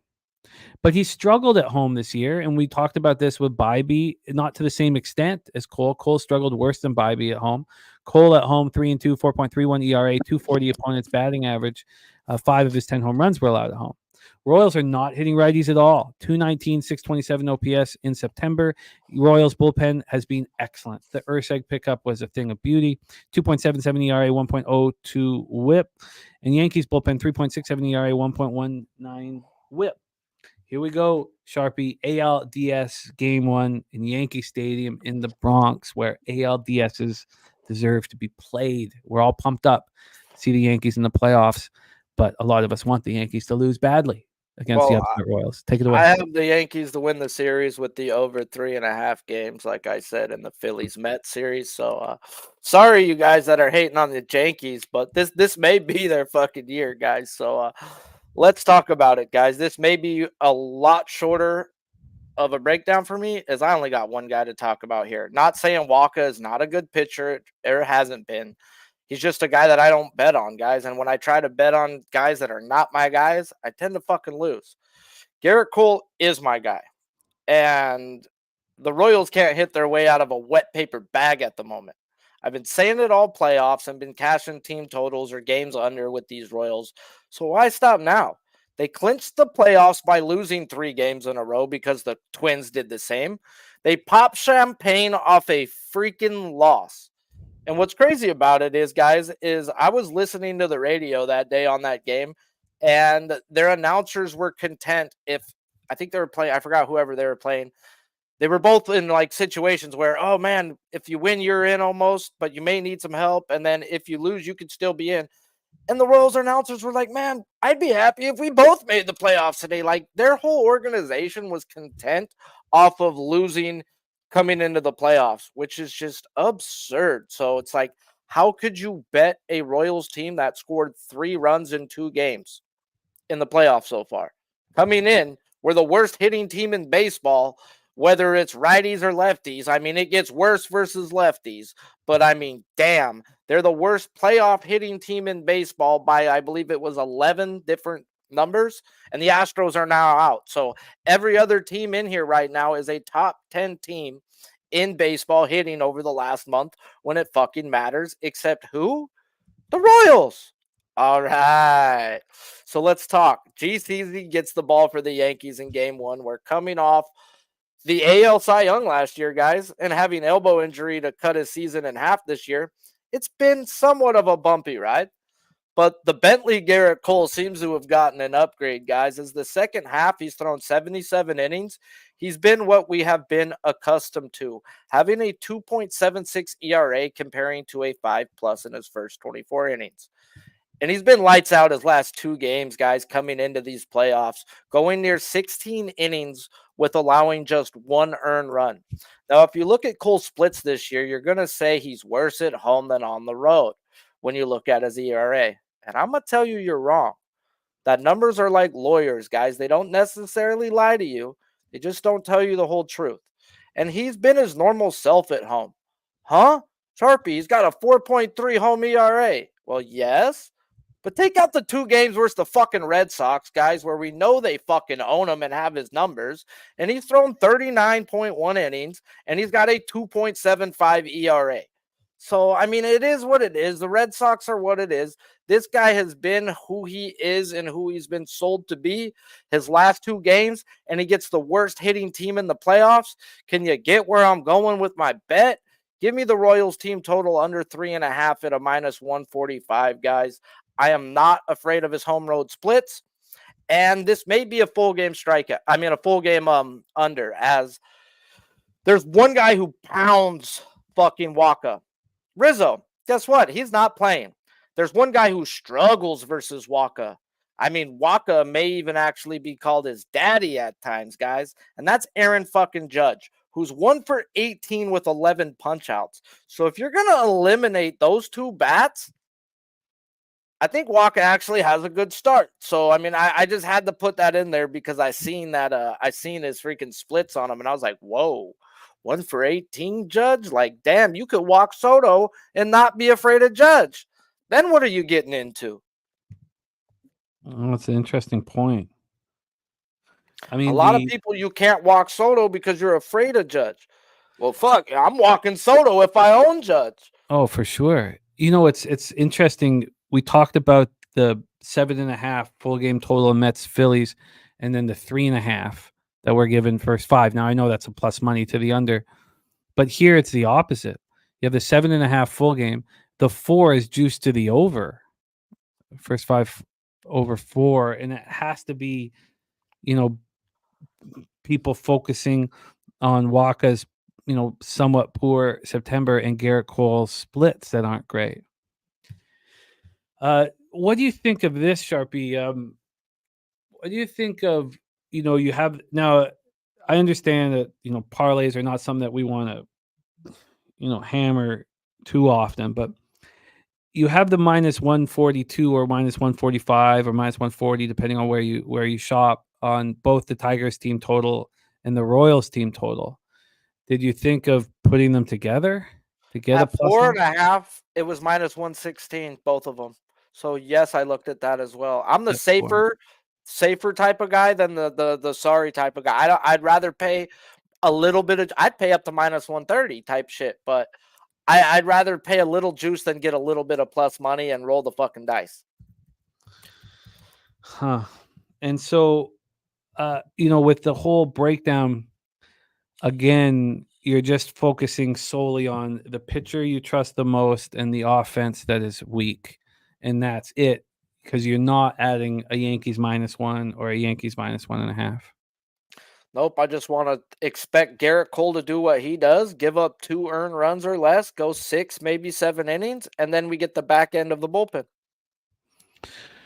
Wow, I love all of this. I love all of this. I think I might put together the Tigers team total under 3.5 with the Royals team total under 3.5. I can understand the 4.5 look. I just personally would rather, you know, get a payday here. Let's just see very quickly here that 3.5 And then if you tie it to the Tigers team total under 3.5 as well, you get the plus 185. That's good money, huh? Oh God, how do you not bet that? I think you got to bet that. I think you have to bet that. And then Noli's absolutely right. The Yankees have to win game 1 because Cole Ragans is, a monster, the kind of pitcher that we thought he was capable of being. And by the way, Big Ragu saying he likes the over in Detroit, Cleveland saying it's going to climb. Okay, so I've got. Well, this is what it's all about. Give you food for thought, and also give you the opportunity to marinate with this and sit with it for a while. Because Ragu, can you talk about the angle for the over? Because in that Detroit Cleveland game, because the wind's blowing in and these bullpens are spectacular. But that can give me pause. And that's what this is all about. Get as much information as possible and make the smartest bets as possible. And I've never believed think long, think wrong, and paralysis by overanalysis. I've never believed that ever. Sharpie's on the Royals, team total under 3.5 at minus 145. And I'm interested in joining. It's too expensive for the Yankees -1. And, I don't want anybody on the run line in playoff baseball. So let's roll on. We go into our final spot on the board, and this is these series are magic. They're all magic. 8:38 p.m. Eastern, NLDS Game 1. The San Diego Padres, 93-69, 48-33 on the road. Look at that road record. 15 games over 500 on the road at the LA Dodgers, 98-64, 52-29 at home. You could say the same thing about the Dodgers' home record. Dodger Stadium in Los Angeles, California, Chavez Ravine. It doesn't get better than this. 77 Fahrenheit, 7.2 miles per hour to right field. Pretty warm for a night game in October. Very warm for a night game in October. I mean, it's 5:38 p.m. when it starts, but very warm. By the way, Christopher Carter saying world-class walk last night by Frankie Lindor. God, he's been just spectacular this year. But here we're talking Padres, Dodgers, Dylan Cease versus Yoshinobu Yamamoto. And Cease has a lot of history against this squad. Let's start with the line history right now. You have Cease at plus 119, opened up at plus 122, 3 cents of movement towards the San Diego Padres. On the total, we have 7.5 at minus 112. This opened 7.5 minus 114 to the over. So we've had a 2-cent move towards the under, despite the full game being juiced still to the over. And then cash-wise here for Padres Dodgers, 90% of the tickets and 82% of cash on the over. This line's not moving. Then you have just 24% of the tickets and 18% of the cash on the Padres and a slight move towards the San Diego Padres. Dabby Cab moving on the Padres team total over 3.5. Ricky Levine says Dodgers pitching going to hurt them in the playoffs. Red Girl, the spreadsheet play of the day that we have thus far is the New York Liberty. New York Liberty is the spreadsheet play of the day. I'll have to pull that back up, but that's the spot at this point. Let's roll. Let's roll into this. We have Dylan Cease, 14-11, 3.47 ERA, 1.07 whip. His last start was in a 4-3 loss at the Dodgers. 5 innings, 5 hits, 3 earned runs, 4 Ks, and 3 walks. And on the road, he's been a little worse than he's been at home, but 198 opponent's batting average. I mean, he can shut people down. Then we have Yoshinobu Yamamoto on the other side. Only saw him for 90 innings this year due to injuries, but he looked very good. 3 ERA, 1.11 whip, 105 Ks, and 22 walks, 7 home runs allowed. His last start was in the thin air, Colorado. 6 strikeouts, no walks, 5 innings, 2 earned runs, 1 homer. It's a 13-2 win. He's been worse at home than he's been on the road. At home, 3-1, 3.88 ERA, 250 opponent's batting average, 5 jacks allowed, and both teams are raking. Padres in September, 263, 767 OPS. Dodgers versus righties, 272, 815 OPS. Padres bullpen, 3.06 ERA, 1.14 whip, being very good. And the Dodgers bullpen, 3.51 ERA, 1.22 whip. Here is the big one, Sharpie. Padres, Dodgers. And there's so much on the line for these Dodgers. It feels like the Padres are playing with the house's money. Take it away. I don't know if anybody's playing on house's money in this. They've both gone all in. They're both spending money, and they're both not taking like no's for answer. Like neither one is going to be acceptable with a loss. I don't think the Padres organization is going to be okay if they lose this series. They're going to be pissed the fuck off. They've went out and done everything they can, and they're going to keep trying to do it. But let's talk about it.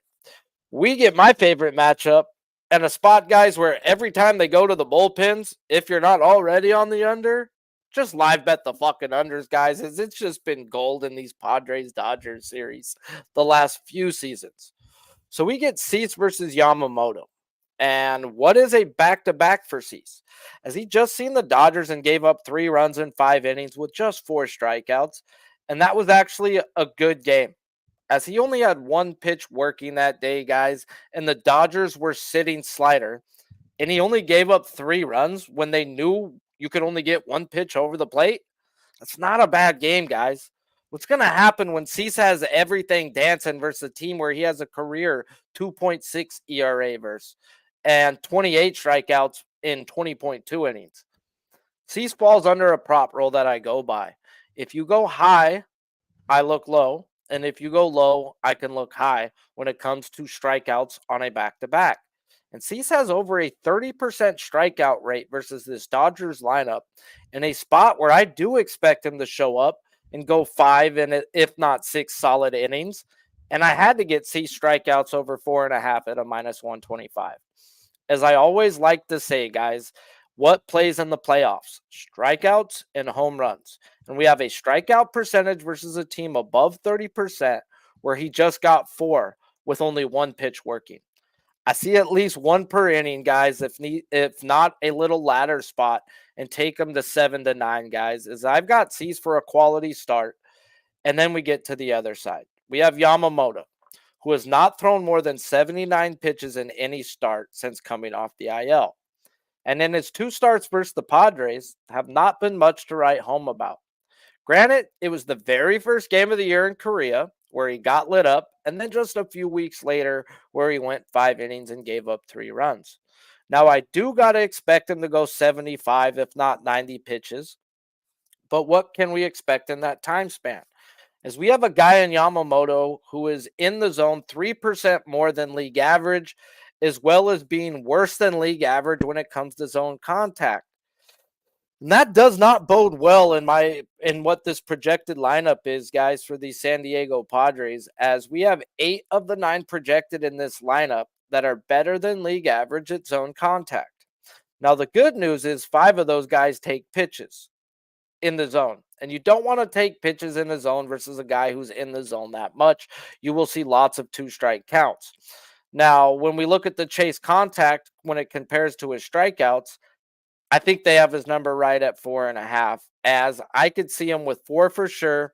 And could he not fall into another strikeout or 2? So it's over or nothing when it comes to that, but it's the back end he's going to get with Solano, Higashioka, and the front end would be Tatis. He's probably going down twice if we're going to look at his metrics, but I don't like to bet guys like this in type of spots where he struggles. It says he struggles with zone contact. This is the best zone contact team in all of baseball. This may be one of the best zone contact teams I've ever fucking seen in baseball. Now, I go through and see, okay, well, you can't really knock him for the Korea game, but what about the 3 weeks later game? Like, those were his first few games in the majors. Do I really want to knock him? So I go through and I look. What other top 5 teams has he faced, like the Padres, in their metrics are top 5 in zone contact and top 5 in chase contact? And he had 4 other games, and they were all quality starts after that. They were all in the second half of the season versus teams like the Padres. So maybe it is telling me it was a first half type jitters, guys. So either which way, even if Yamamoto does get hit, I don't see more than 3 runs. I see a solid game coming from Cease, as the Dodgers only got 3 off of him when he was struggling. So I mean, it's Dodgers. I mean, it's Padres if you're gonna bet aside, which I'm not going to. What I am gonna do is take the under 7.5 at even money. 1 pitcher on. This cashes. Both pitchers on. This is a dead under. Both of these bullpens I like. It could be 3-1. It could be 3-2 after 5. And that could end up being the final fucking score. So I want the full game under 7.5. And yeah, you're giving me a hook on what I believe should be like a 6.5. You know, like, no. This is the two best pitchers going in the best pitching environment in all of fucking baseball. Chavez fucking Ravine in the playoffs. So give me these. Give me this under.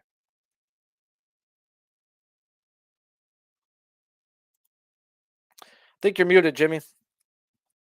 All right, my bad. Thank you. Under 7.5 at plus 100 here for Sharpie.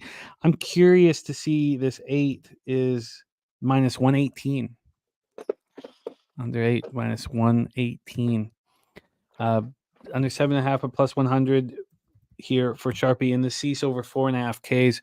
Noli knows saying dead under. I want to be involved in both of those. I mean, I can understand Joe Yurkovich saying the total is low for these offenses, you know, but this game one is so crucial.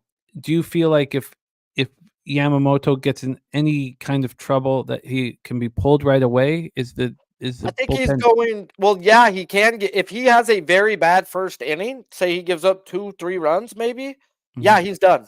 Because like Roberts has already said, they're going to give him extra time off in the playoffs. That's why it was stupid to show Flaherty in game one if you're going to be resting Yamamoto throughout the playoffs. So Flaherty may pitch 2 games before Yamamoto pitches 2 games. And the cease over 4.5 Ks is extremely appealing. Everybody's seeing the 4 strikeouts in the last start, only going 5 innings against them. I don't generally jump on K props, but I think this is one that I want. I think both of these I want. So a spectacular group of breakdowns from our Sharpie bets. He's on the under 7.5 at even money, and he's on cease over 4.5 Ks. I want to be involved in all of them. And our guy Noli knows giving us the skull and bones for the dead under here for this one. I love it, Sharpie. Let's review Sharpie's action here, rocking Saturday MLB playoffs for us. He's on the Tigers team, total under 3.5 at minus 142. I'm interested in the under. Now, Big Ragoo's come in like in the over, so I might need a little bit more time on it. First 3 under and first 5 under. I'm going to be moving on in Mets. Phillies. Sharpie's going to be on the first 5 under. Sharpie's on the Royals team, total under 3.5. I expect to tie that in a parlay with the Tigers team, total under 3.5. I like it. And then the full game under here in Padres Dodgers with the cease K over 4.5. I'd like to get involved in all of that. So Sharpie, spectacular work, my friend. My parlay of Yankees win the series. Oh yeah. And the over 3.5 games in the Mets Phillies. Yes, so that is the parlays Yankees series with over 3.5 games in Mets Phillies. I love it. I love it, my man. Nice job, JPZ, getting in on that over 5.5 right before that Devils goal. Sharpie, my man, talk to us. What's going on the Odds Bunch YouTube channel through the playoffs? I'll probably go live stream the freaking Cleveland game tomorrow and sweat that out before work. But you know, playoffs has been good other than a Musgrove injury on my biggest fucking bet of the playoffs. But I mean, you can't cap that type of shit. He was cruising. Is what it is. Life's a bitch and you marry one. It's not gonna hold me from doing the same exact fucking thing with the winner of this game, of the last game we talked about. Outs, whoever's up 1-0 in this game, I'm taking the winning pitchers teams outs over. You're taking that starting pitchers outs over tomorrow, and they're the one where they've got the longer leash, where if they do give up 2-3 runs, they'll still send them back out there because they're up 1-0. You cannot bet the outs prop in the second game of the team down. You look for a stud pitcher in game 2. Say Phillies win. Nola's a stud. Even if he gives up 3, they're going to let him go 6. Like, this is just situations you've got to attack. And those are the situations I look for. So, y'all have a good weekend. Let's make some fucking money. I love it. There he is, our guy, Sharpie. I'm going to pop Sharpie's Twitter handle here into the chat. We move on to WNBA and the NBA Pre-Season. But let me copy and paste and drop Sharpie's Twitter handle in the chat. Please support Sharpie. Please support the Odds Bunch YouTube channel. We love capping with them. And Big Fat Jack saying cash rules everything around me. Cream, get the money. Let's roll. Great job by Sharpie. I'm so happy that we have all of MLB cap for tomorrow. Gets us locked and loaded for the weekend. And it is time to move into WNBA playoffs. We have just the man for the job. He didn't only bet the Falcons plus 6.5 live. Also took a money line at was it 260? I think it was at plus 260. Cashed both of those live with us last night because that's what our next guest does. He's also the star of the Locker Room podcast. We got UFC 307 popping off Saturday night here on Pub Sports Radio. Please welcome from South Jersey, we got Billy Brisbane in the house. Brizzy, what's good, man? How are you? Feeling good. Got basketball on the screen in the middle of the afternoon on a Friday. The season feels right. I'm feeling good, man. It's time to get geared up for this weekend. It is a huge, huge weekend, and it all starts here on this Friday night to get the bankroll started. I love it. I love it. Just before we get into the WNBA coverage, I'll let you guys know there has been a 1-point move on the Bombers. So the Ticats now +4, but that under 53.5 in Stampeders Lions down to 51.5. Down to 51.5. Johnny K moving on to Sabres Live. I thought about it, but I'm not watching it. And I've tried to make a rule that I only do this when I'm watching. But the plus 225 does look appealing. So keep me a titty as to what's going on here in that game. We move on to WNBA, and these are big games, Brizzy. These are big, big games. We start at 7:30 p.m. Eastern for the WNBA semifinals, Game 3. Minnesota Lynx, Connecticut Sun. The series is tied at 1s. Minnesota Lynx 14-6 on the road this year. Connecticut Sun 14-6 at home this year. And we go to Mohegan Sun Arena in Uncasville, Connecticut, a casino that our Brizzy knows very, very well. Let's get into the line history and the cash flow and then set this one up here. Move this over here and let's roll. So from a spread perspective, we'll be using BetOnline market moves. At BetOnline, we have a deal. If you don't have a BetOnline account and you're looking for a new account, do it with us. Do it on our website, pubsportsradio.com. Hit the link on our site and put in Pub Sports as the promo code. They'll give you 100% bonus up to $1,000, and it doesn't have to be Bitcoin.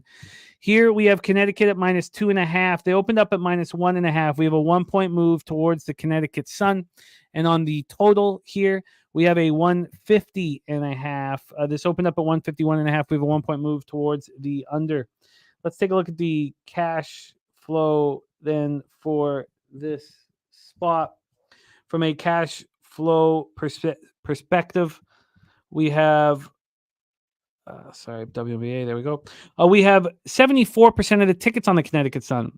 No information on the cash. So we know that 74% of the tickets on the Connecticut Sun has moved a point in their direction, and 80% of tickets are on the over, and it's dropped a point there. So Justin McKelvey moving on the Lynx +2 in this spot.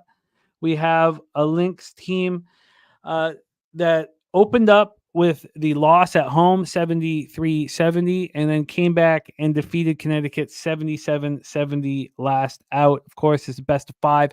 Take it away for us here, Brizzy. Lynx, Sun.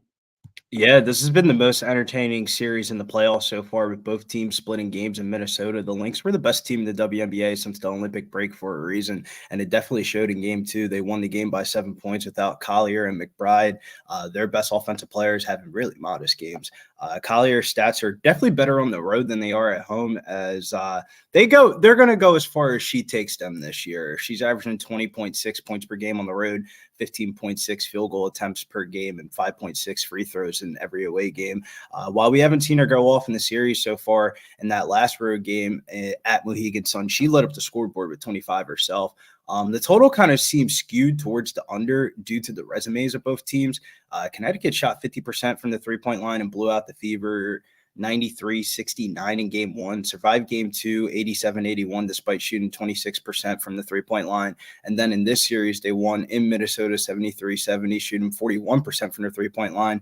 And then they lost in game two, 77-70. And that's when they shot 25% from the three-point line. It feels like the Suns have benefited from the right place and right time with a veteran cast, with a starter-heavy lineup. And all the numbers are going to tell you to bet the under here. They've held their playoff opponents to their team total unders in every game outside the Fever in game two. But Minnesota had their bench and role players step up big time at home. Connecticut's bench only scored 4 points in that game. I don't see the same thing happening in this one. Both teams have been chippy with something to prove tonight, and that's going to come on the offensive end for both teams. The pace of play for the season isn't predictive of the game-by-game stats. Bree Jones hasn't eclipsed 20 minutes in either game. The Sun are trying to deploy smaller lineups and opting to go with Burton, to go with more guard-heavy lineups to get out in transition. I like the over here, over 150.5. Over 150.5 for. But I will say, as a disclaimer, this is not the WNBA is one of those sports. If you're betting an over on the total, don't look at the fucking live line. Don't look at the live line. Don't look at if you're scared about the total, maybe you don't bet the WNBA like that, then don't watch the fucking game. I think this shit's going to go over. We talked a little bit last night about how certain bets are cigar games and then other bets are a little bit greasy. This one's a little bit greasy, but this one I think goes up and over the total. Everybody and their fucking mom is going to bet the under, and everyone's going to think that they have an edge on the side. Well, I think points are going in the back of the bucket here. The way that shit was going from like an eye perspective, Marina Mabrey goes off in game one, and Minnesota said, all right, you want to play like that? Game two, they were up in that ass. I'm talking about Kayla McBride coming down the lane. She hits the should have been an and one, hits the layup and pushes Marina Mabrey right across the floor. Marina Mabrey's like, what's going on? Dejanay Carrington's almost getting into a fight at the end of the game of game two. And then, big enforcer Alyssa Thomas comes walking over and everybody's like, oh, I'm good. Let's just walk away. A lot of the times people think that in these close games that it's going to be a defensive battle. No, I think this one's going to be an offensive battle. They're going to have to fucking score. Napisha Collier is not going to be held down like that. Alyssa Thomas has been shooting a lot more than what she's done during the regular season. She's having big shoulder problems. She knows that this is it for the Sun. Like, she's going to have to get shoulder surgery after the season, and that's probably going to put her out for a whole entire year. DeWanna Bonner and her both have the twins back at home. DeWanna Bonner's probably looking to retire. And then on the Lynx side, this is it. Everyone's been hearing about them all year. They can't prove anything. This is the pinnacle of the season here. I think that the Lynx could definitely show the Sun a little bit of bite, but the Sun are going to score here in this one. And if the Sun are going to score, I want to be a part of it. And that's the reason why I like the over. It's a great breakdown, Brizzy, my man. We can get you a 150 flat at Bookmaker, over 150 at minus 110 for Brizzy in Lynx, Connecticut Sun. Let's move on to the next one. 9:30 p.m. Eastern, the New York Liberty at the Las Vegas Aces, and the Liberty have the Aces on the ropes. Liberty 32-8. We're 16-4 on the road during the regular season. Very impressive. Going up against the Aces, 27-13, 13-7 at home at Michelob Ultra Arena in Las Vegas, Nevada. Two very tight games. Well, the first one not as much. Liberty won 87-77. But then game two, an 88-84 victory for the New York Liberty. Shot 49.3% from the field. And Las Vegas shot 44.4% from three, and it was not enough. Not enough. We do have stacks play of the day, both here. Aces -3, first half -107, and Asia Wilson over 24.5 points for our guy Justin McKelvey. Stacks, stacks, stacks, stacks, stacks, stacks,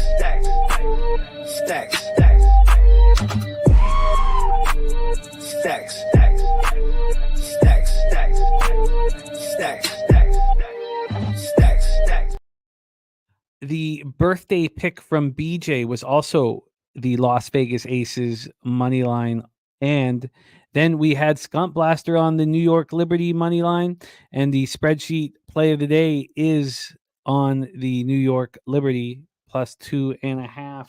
Let's get into the line history here in the cash flow. We have this total at 164.5.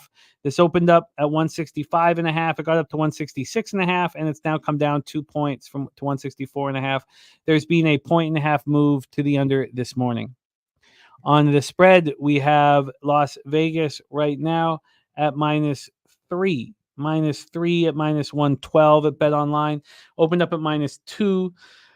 2.5, then 3, back to 2.5, back to 3 again. So sitting at -3 at -112, a 1-point move towards the Aces. Do they keep their series alive? Becky Hammond saying that they don't have the edge. They haven't had it all year. Will they fight back here? We have no information on the total. We have no information on the spread. They're giving anything on the money line, and no information on the money line. Action Network giving us nothing on this game. 7,663 tickets in. Here we go. Financially Free and Focus says if Aces win, does it go over? Take it away, Brizzy. Liberty Aces in Las Vegas, Nevada. Yeah, this spot reminds me of a lot of spots where the public got caught during the NBA playoffs, backing a team down 0-2, coming back at home or facing an elimination game. It feels like Becky has tried everything. They've gotten out in transition to try to get easier points in the last game. That didn't work. If there's a front court in the WNBA that could contain Asia Wilson, it would be fucking Beastu and Jacquel Jones. And the biggest difference here for the New York Liberty is that they're just more balanced, and their core players have now played a second year together after facing defeat from the Las Vegas Aces last year in the playoffs. You know that shit's in the back of their brain. Becky's quotes after game 2, we were the best team last year. They're the best team this year. It's because of their habits. They had the edge all year, and their incredible attention to detail. Quite frankly, we haven't had an edge. We found it a little bit at the end of the season, but when your players are in commercials in the off season and you're winning every year, it puts a target on your back. And if you watch the Aces this year, Asia Wilson's only having an MVP season because everybody else has looked like dog shit. Grays looks like a step older. Kelsey hasn't been as effective. As the league starts to grow, the guard position's just getting deeper. You're seeing girls like Kennedy Carter coming off of free agency, begin winning Most Improved Player of the Year. Tiffany Hayes won 6-man Player of the Year. That's the Aces 6-man on this team. Like the league's just getting deeper, and she's getting older. This is a spot where the public's going to be on the home team down 0-2 in the first half. The first half spread is identical to the full game spread, and that just feels like a trap spot. WNBA teams going up 2-0 in the best of 5 series are perfect 18-0 ATS and straight up and elimination games. And I kind of agree with this trend. I'm not going to be betting the Aces in this one. I think defense is going to be a point of emphasis for both teams. This is the WNBA, not the NBA. These ladies are ladies, not gentlemen. So no gentleman sweep for me. I think the Liberty pulled this one out. Wow, look at that. Liberty pulling this one out. Did you come close to moving on the under?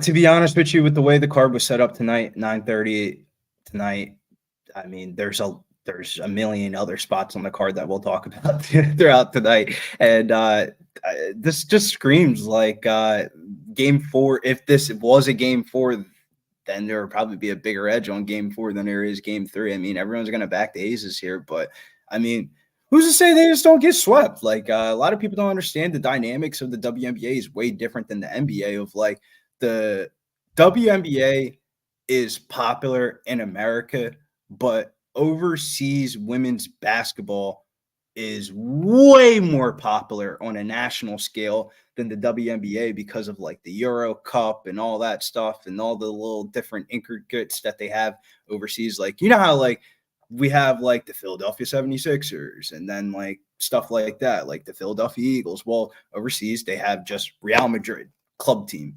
basketball, women's basketball, boys. So that already alone creates a more popularity within those teams. And that season's already has started for overseas. some of these girls definitely are trying to get up on out of here and go overseas. Like girls like Megan Gustafson, who hasn't played that much this year. She was crushing in the Olympics. She hasn't really played that much for the Aces and stuff like that. But as I digress a little bit, I think the season's over for Aces. Even if they win this fucking game, I mean, like, where's the motivation? And you got to know when everybody pulls up the game one to the arena wearing Asia Wilson his MVP shirt, and then you guys get fucking smoked like you guys did in game one. Yeah, the final score doesn't look like you got smoked, but you got smoked. And then game two just ripped out any fucking confidence that you possibly could have. They're up at the end of the first quarter. They're up damn near going into halftime. And then what happens? Liberty put the boots to ass right quick, and they got right on them. I think the Lonnie Fibich being in the starting lineup for the Liberty was something that the Aces didn't really project. Lonnie Fibich is kind of like the sixth man for the Liberty, and she got really hot during the Olympic break, and she carried that over to the WNBA season, and now she's in the starting lineup, and she's just a very lengthy 3-and-D type of player. And with her guarding Chelsea Gray's old ass, she's locking that shit up every time. Jackie Young does not look like the MVP type of caliber player that she did last year. She's too busy running her all the way around trying to guard Sabrina Ionescu. I just don't see it for this team. I didn't think this team was that good going into the playoffs. I didn't think that team was that good going into the regular season. And I don't think they're that good right now. I'm shocked that they're even laying 3 points. Wow, what a breakdown. We also have our guy Ron Crawford's spreadsheet play of the day on the Liberty plus 2.5. Shout out to our guy Ron.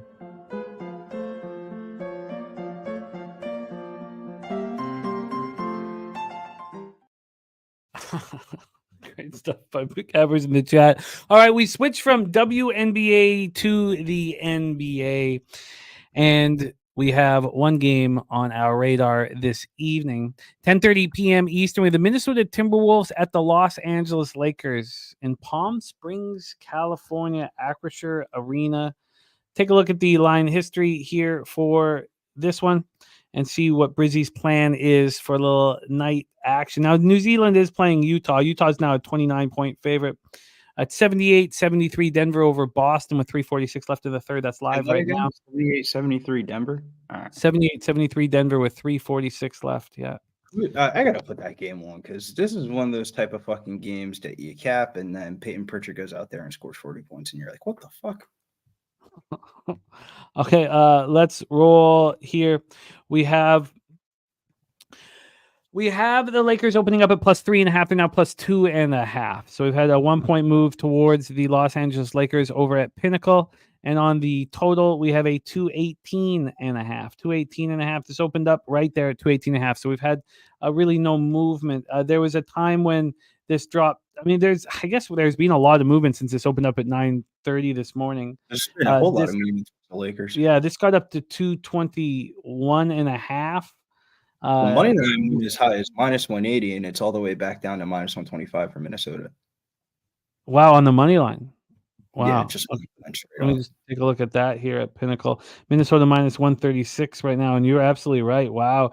This opened up at minus 162 at 9:30 in the morning, moved up to minus 180, got up to minus 186 at 10 in the morning, got up to minus 193 at 10:20.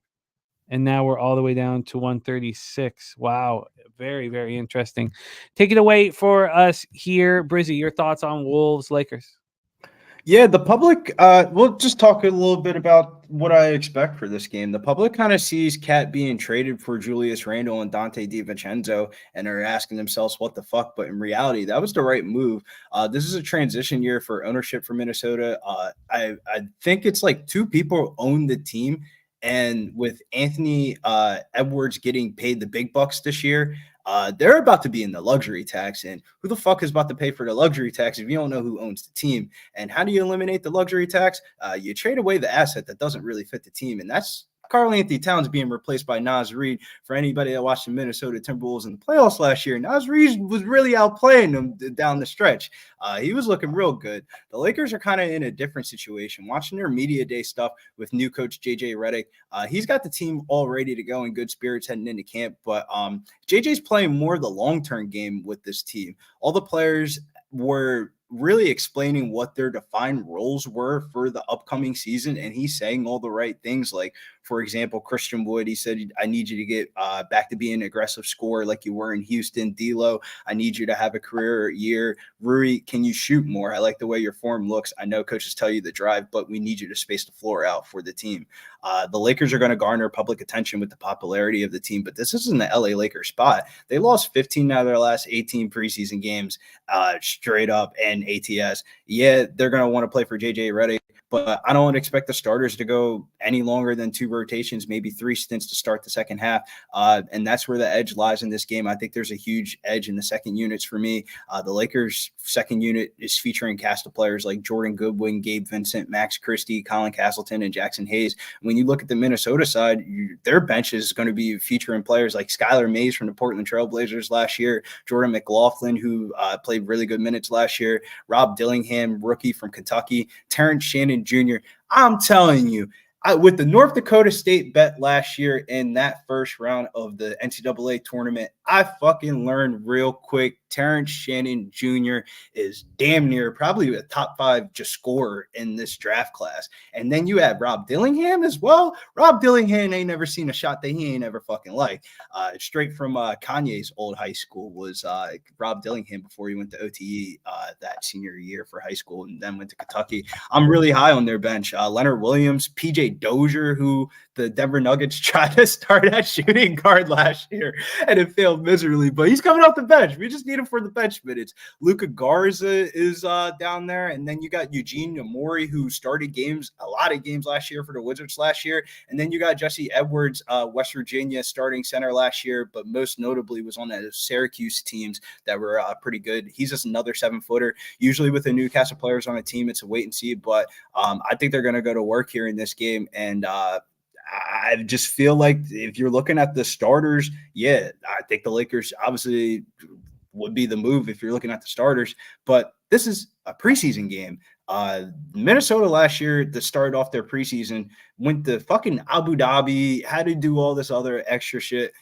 They're locked in this year. They made a bunch of trades right before trading camp. We might see their starters play a little bit more than the Lakers starters just to get continuity in the offense. And then on top of that, you add in the second units. Man, I feel a lot more comfortable with Rob Dillingham and Terrence Shannon Jr. with money in my pocket in my hand than betting on Max Christie and Bronny James Jr. So give me the Minnesota Timberwolves here on the money line. I don't mind anybody that takes the over, but I just think Minnesota smashes in this spot. I think this is a double-digit win. Like this is a cigar. This screams cigar game to me. I don't give a fuck about what the market does. I don't care where the fuck the market moves. This is just screams cigar game. I'm gonna trust my eyes. I'm gonna trust my cap. I've been watching all these players for years and years after their lives, and I just feel like there's a huge, huge edge in the second unit. Brizzy on the Minnesota Timberwolves. Best line available, -126. -126. That's available at Bookmaker right now. That's at Bookmaker. And it's come down from -180 at Bookmaker as well. Down to -126. Brizzy is locked in. Timberwolves money line. First NBA bet of the year. Of course, we'll be tracking him throughout the season. And then he is on the over 150 at -110. And Brizzy, officially nothing on the Liberty Aces?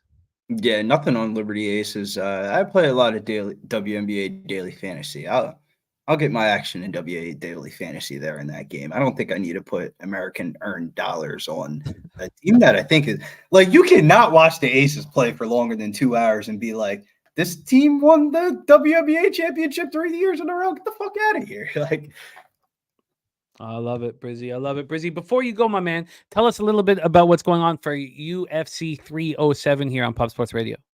It's a huge UFC weekend this weekend. Salt Lake City. The last time they had a championship fight in Salt Lake City, Kamara Usman got knocked out by Leon Edwards at the end of the 5th round, and there is a hashtag and new. We got 2 title fights on this weekend's card, so make sure you guys tap in Pub Sports Radio, hit that bell notification already, and give out a little play for the weekend here. We're going with the Pennington family parlay here. Little Tisha Pennington and Raquel Pennington 2-leg parlay. Gave it out on the Locker Room Podcast. Make sure you guys check out the Locker Room Podcast.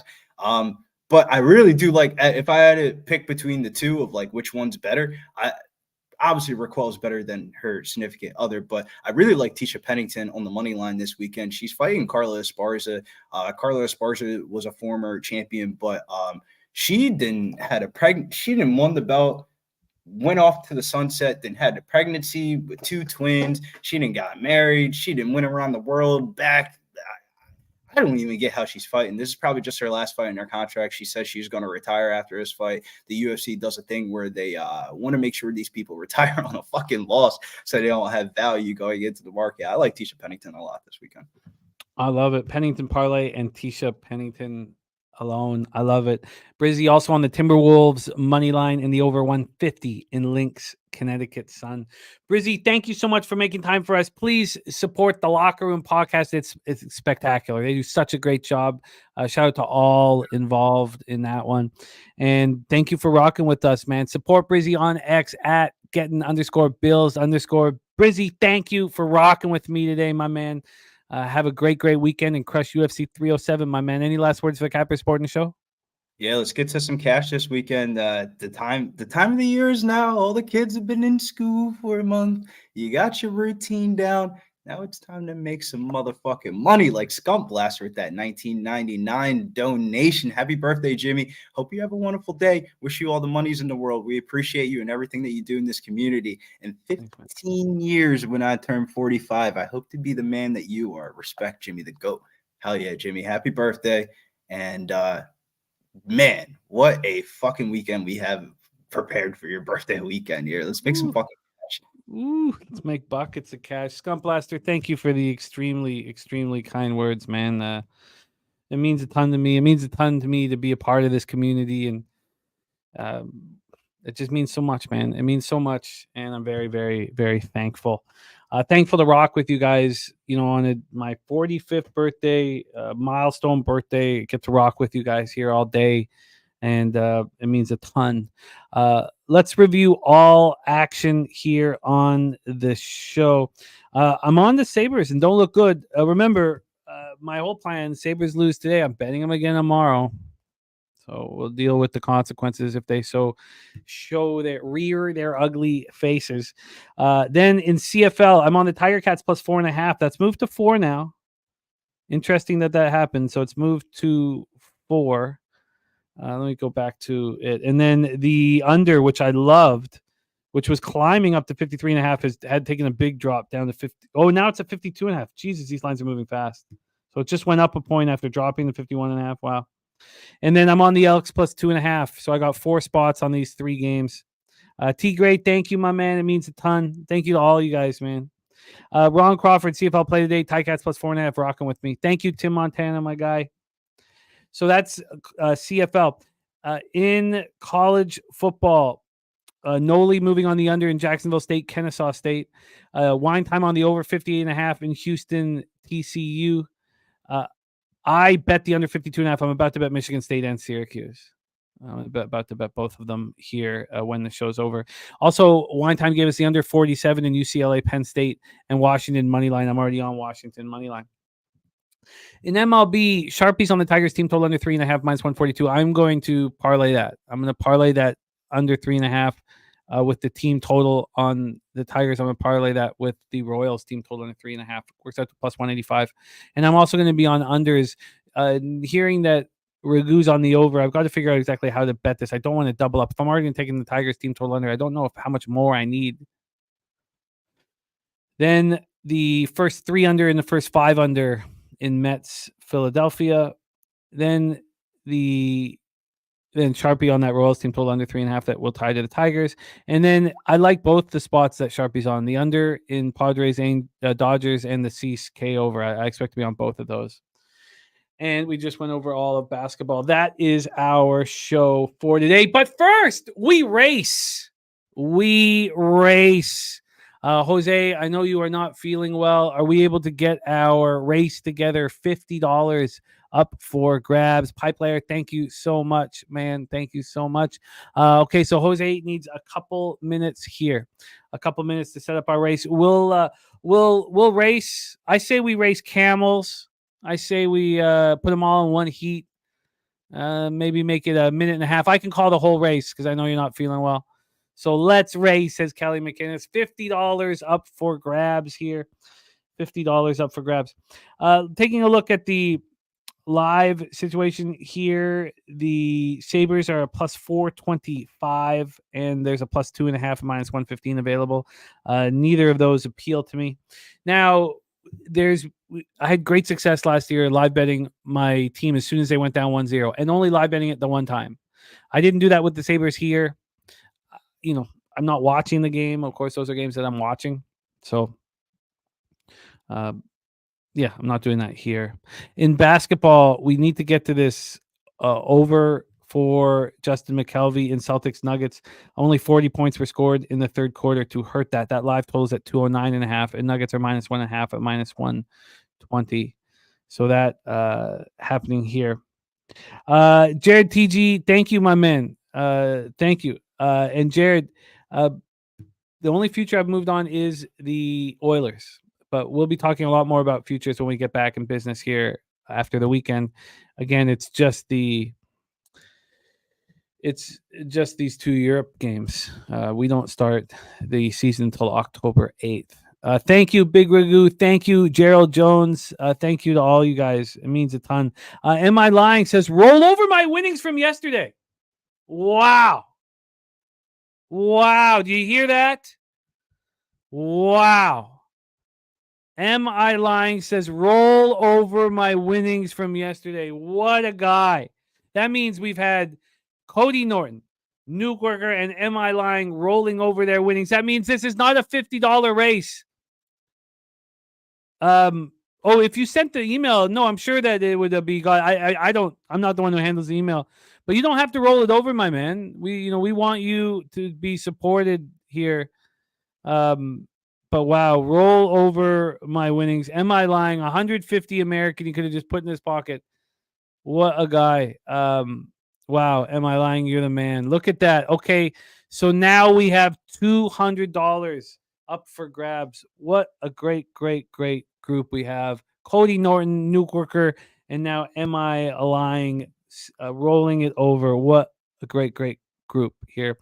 Kong, my man, thank you. I will definitely check that out. My man. Okay, so $200 American up for grabs. 200 American. Wow. Being set up right now. That is incredible. Well, let's take a look at market moves then here. We have a couple spots that were given to us here from Cappers in the chat. Jose will let us know when we're ready to rock here. I'll see it on the bottom of the screen. We have from our guy DC Capper is giving us Georgia Tech.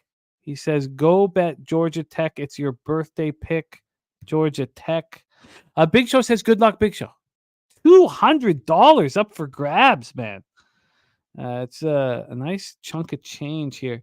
Let's make sure this Syracuse is still at 6. It is not 6.5, not at 5.5, which we kind of would have liked. The 23.5 on Michigan State still available as well. Let's get into the Georgia Tech spot that our friend DC trying to send my way. And peruse the line history there. Vandy, by the way, down to 22. I like seeing that. And Georgia Tech Duke. So Georgia Tech is now minus 9.5 point favorites. Opened up at minus 8. And the first move was towards Duke. And now we've come back. Minus 9.5. Looks like it's about to become 10. Wow. And let's take a look at the cash flow for this one. This one pops off at 8 p.m. tomorrow. Don't forget about our huge tailgate show tomorrow as well. And then our live stream rolls right into our live stream, which rolls right into our UFC 307.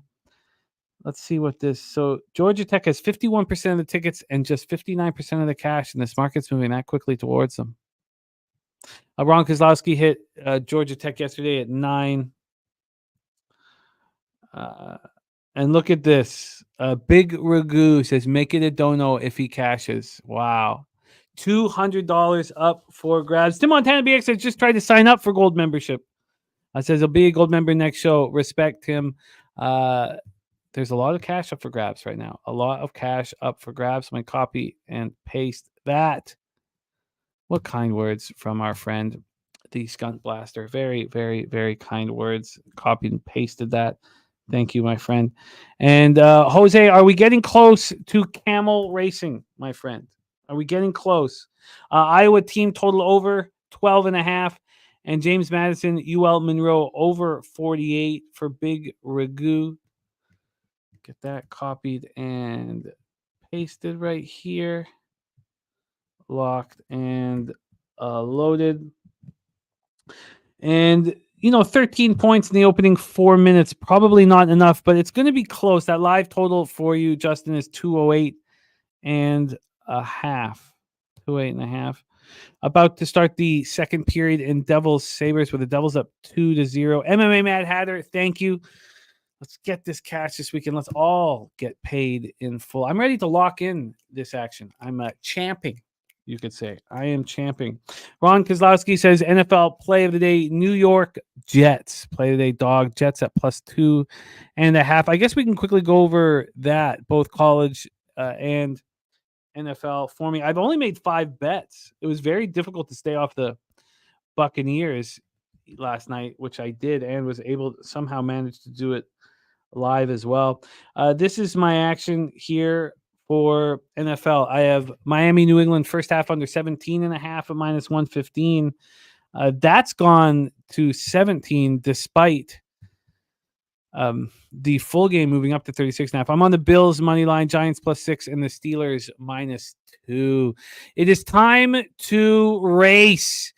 $200 up for one of these camels. Thank you guys so much. Thank you to Cody Norton. Thank you to Nuke Worker. And thank you to M.I. Lying. All sending the money back to the community. Very, very, very kind. Jose, my friend, well, we're only traveling for a minute for $200. Wow, this is exciting. Okay, we're traveling for 1 minute for $200. Kelly McKenna says, no heat's pretty crowded. Someone's elbowing me. Yes, very crowded here. $200, 1 minute race. Jose, take it away. And we're off. We are off and racing. $200 on the line. There goes K Wolf, and I'm that heat. Fernando Mendoza right there as well. Philly Eagle Flyer to try and get involved. Crystal Craig, 200 American Crystal. That's a lot of Canadian shekels. Stacking Cream moving on the inside. MMA Mad Hatter also making a move. And there's Philly Eagle Flyer. Joey Marinaccio, the Dapper Capper, Nunya. Look at these camels rolling.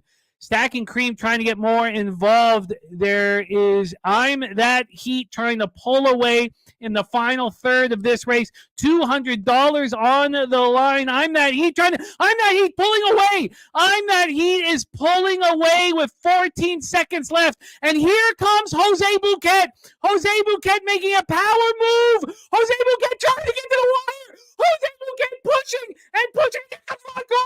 Here comes Ron Crawford. Ron Crawford gets there. Wow. $200 American for Ron Crawford. Kenwood in second. Chill Will in third. Dabby Cab in fourth. Ron Crawford. $200 American richer. Extremely impressive. Ron Crawford couldn't go to a better guy. Ron Crawford, $200 richer. What a group it is, and what a fun way to close out the festivities. It's time for me to get that cash. That's what it's time for me. I'll be at the casino all weekend, rocking. It's going to be really fun. Ella, Carter are really excited. Anytime we go anywhere, they call it the holiday house. They're excited to go to a new holiday house and jump in the pool. I'm excited about the weekend, but I leave here extremely thankful. Pipe player, you just got to be a gold member. A gold member. That's it. Gold member of Pub Sports Radio. I just leave the show here, and anytime I rock with you guys, I just leave so full of life, and that's what I feel right now. I'm very, very excited and love this opportunity. We also have the birthday taint.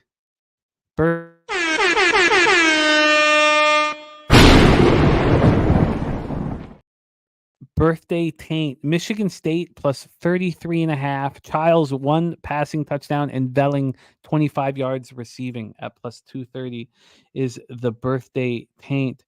We also, and I missed this, and I apologize, we had a look from our friend Peter Loshak. He is on the Lugano of the Swiss League.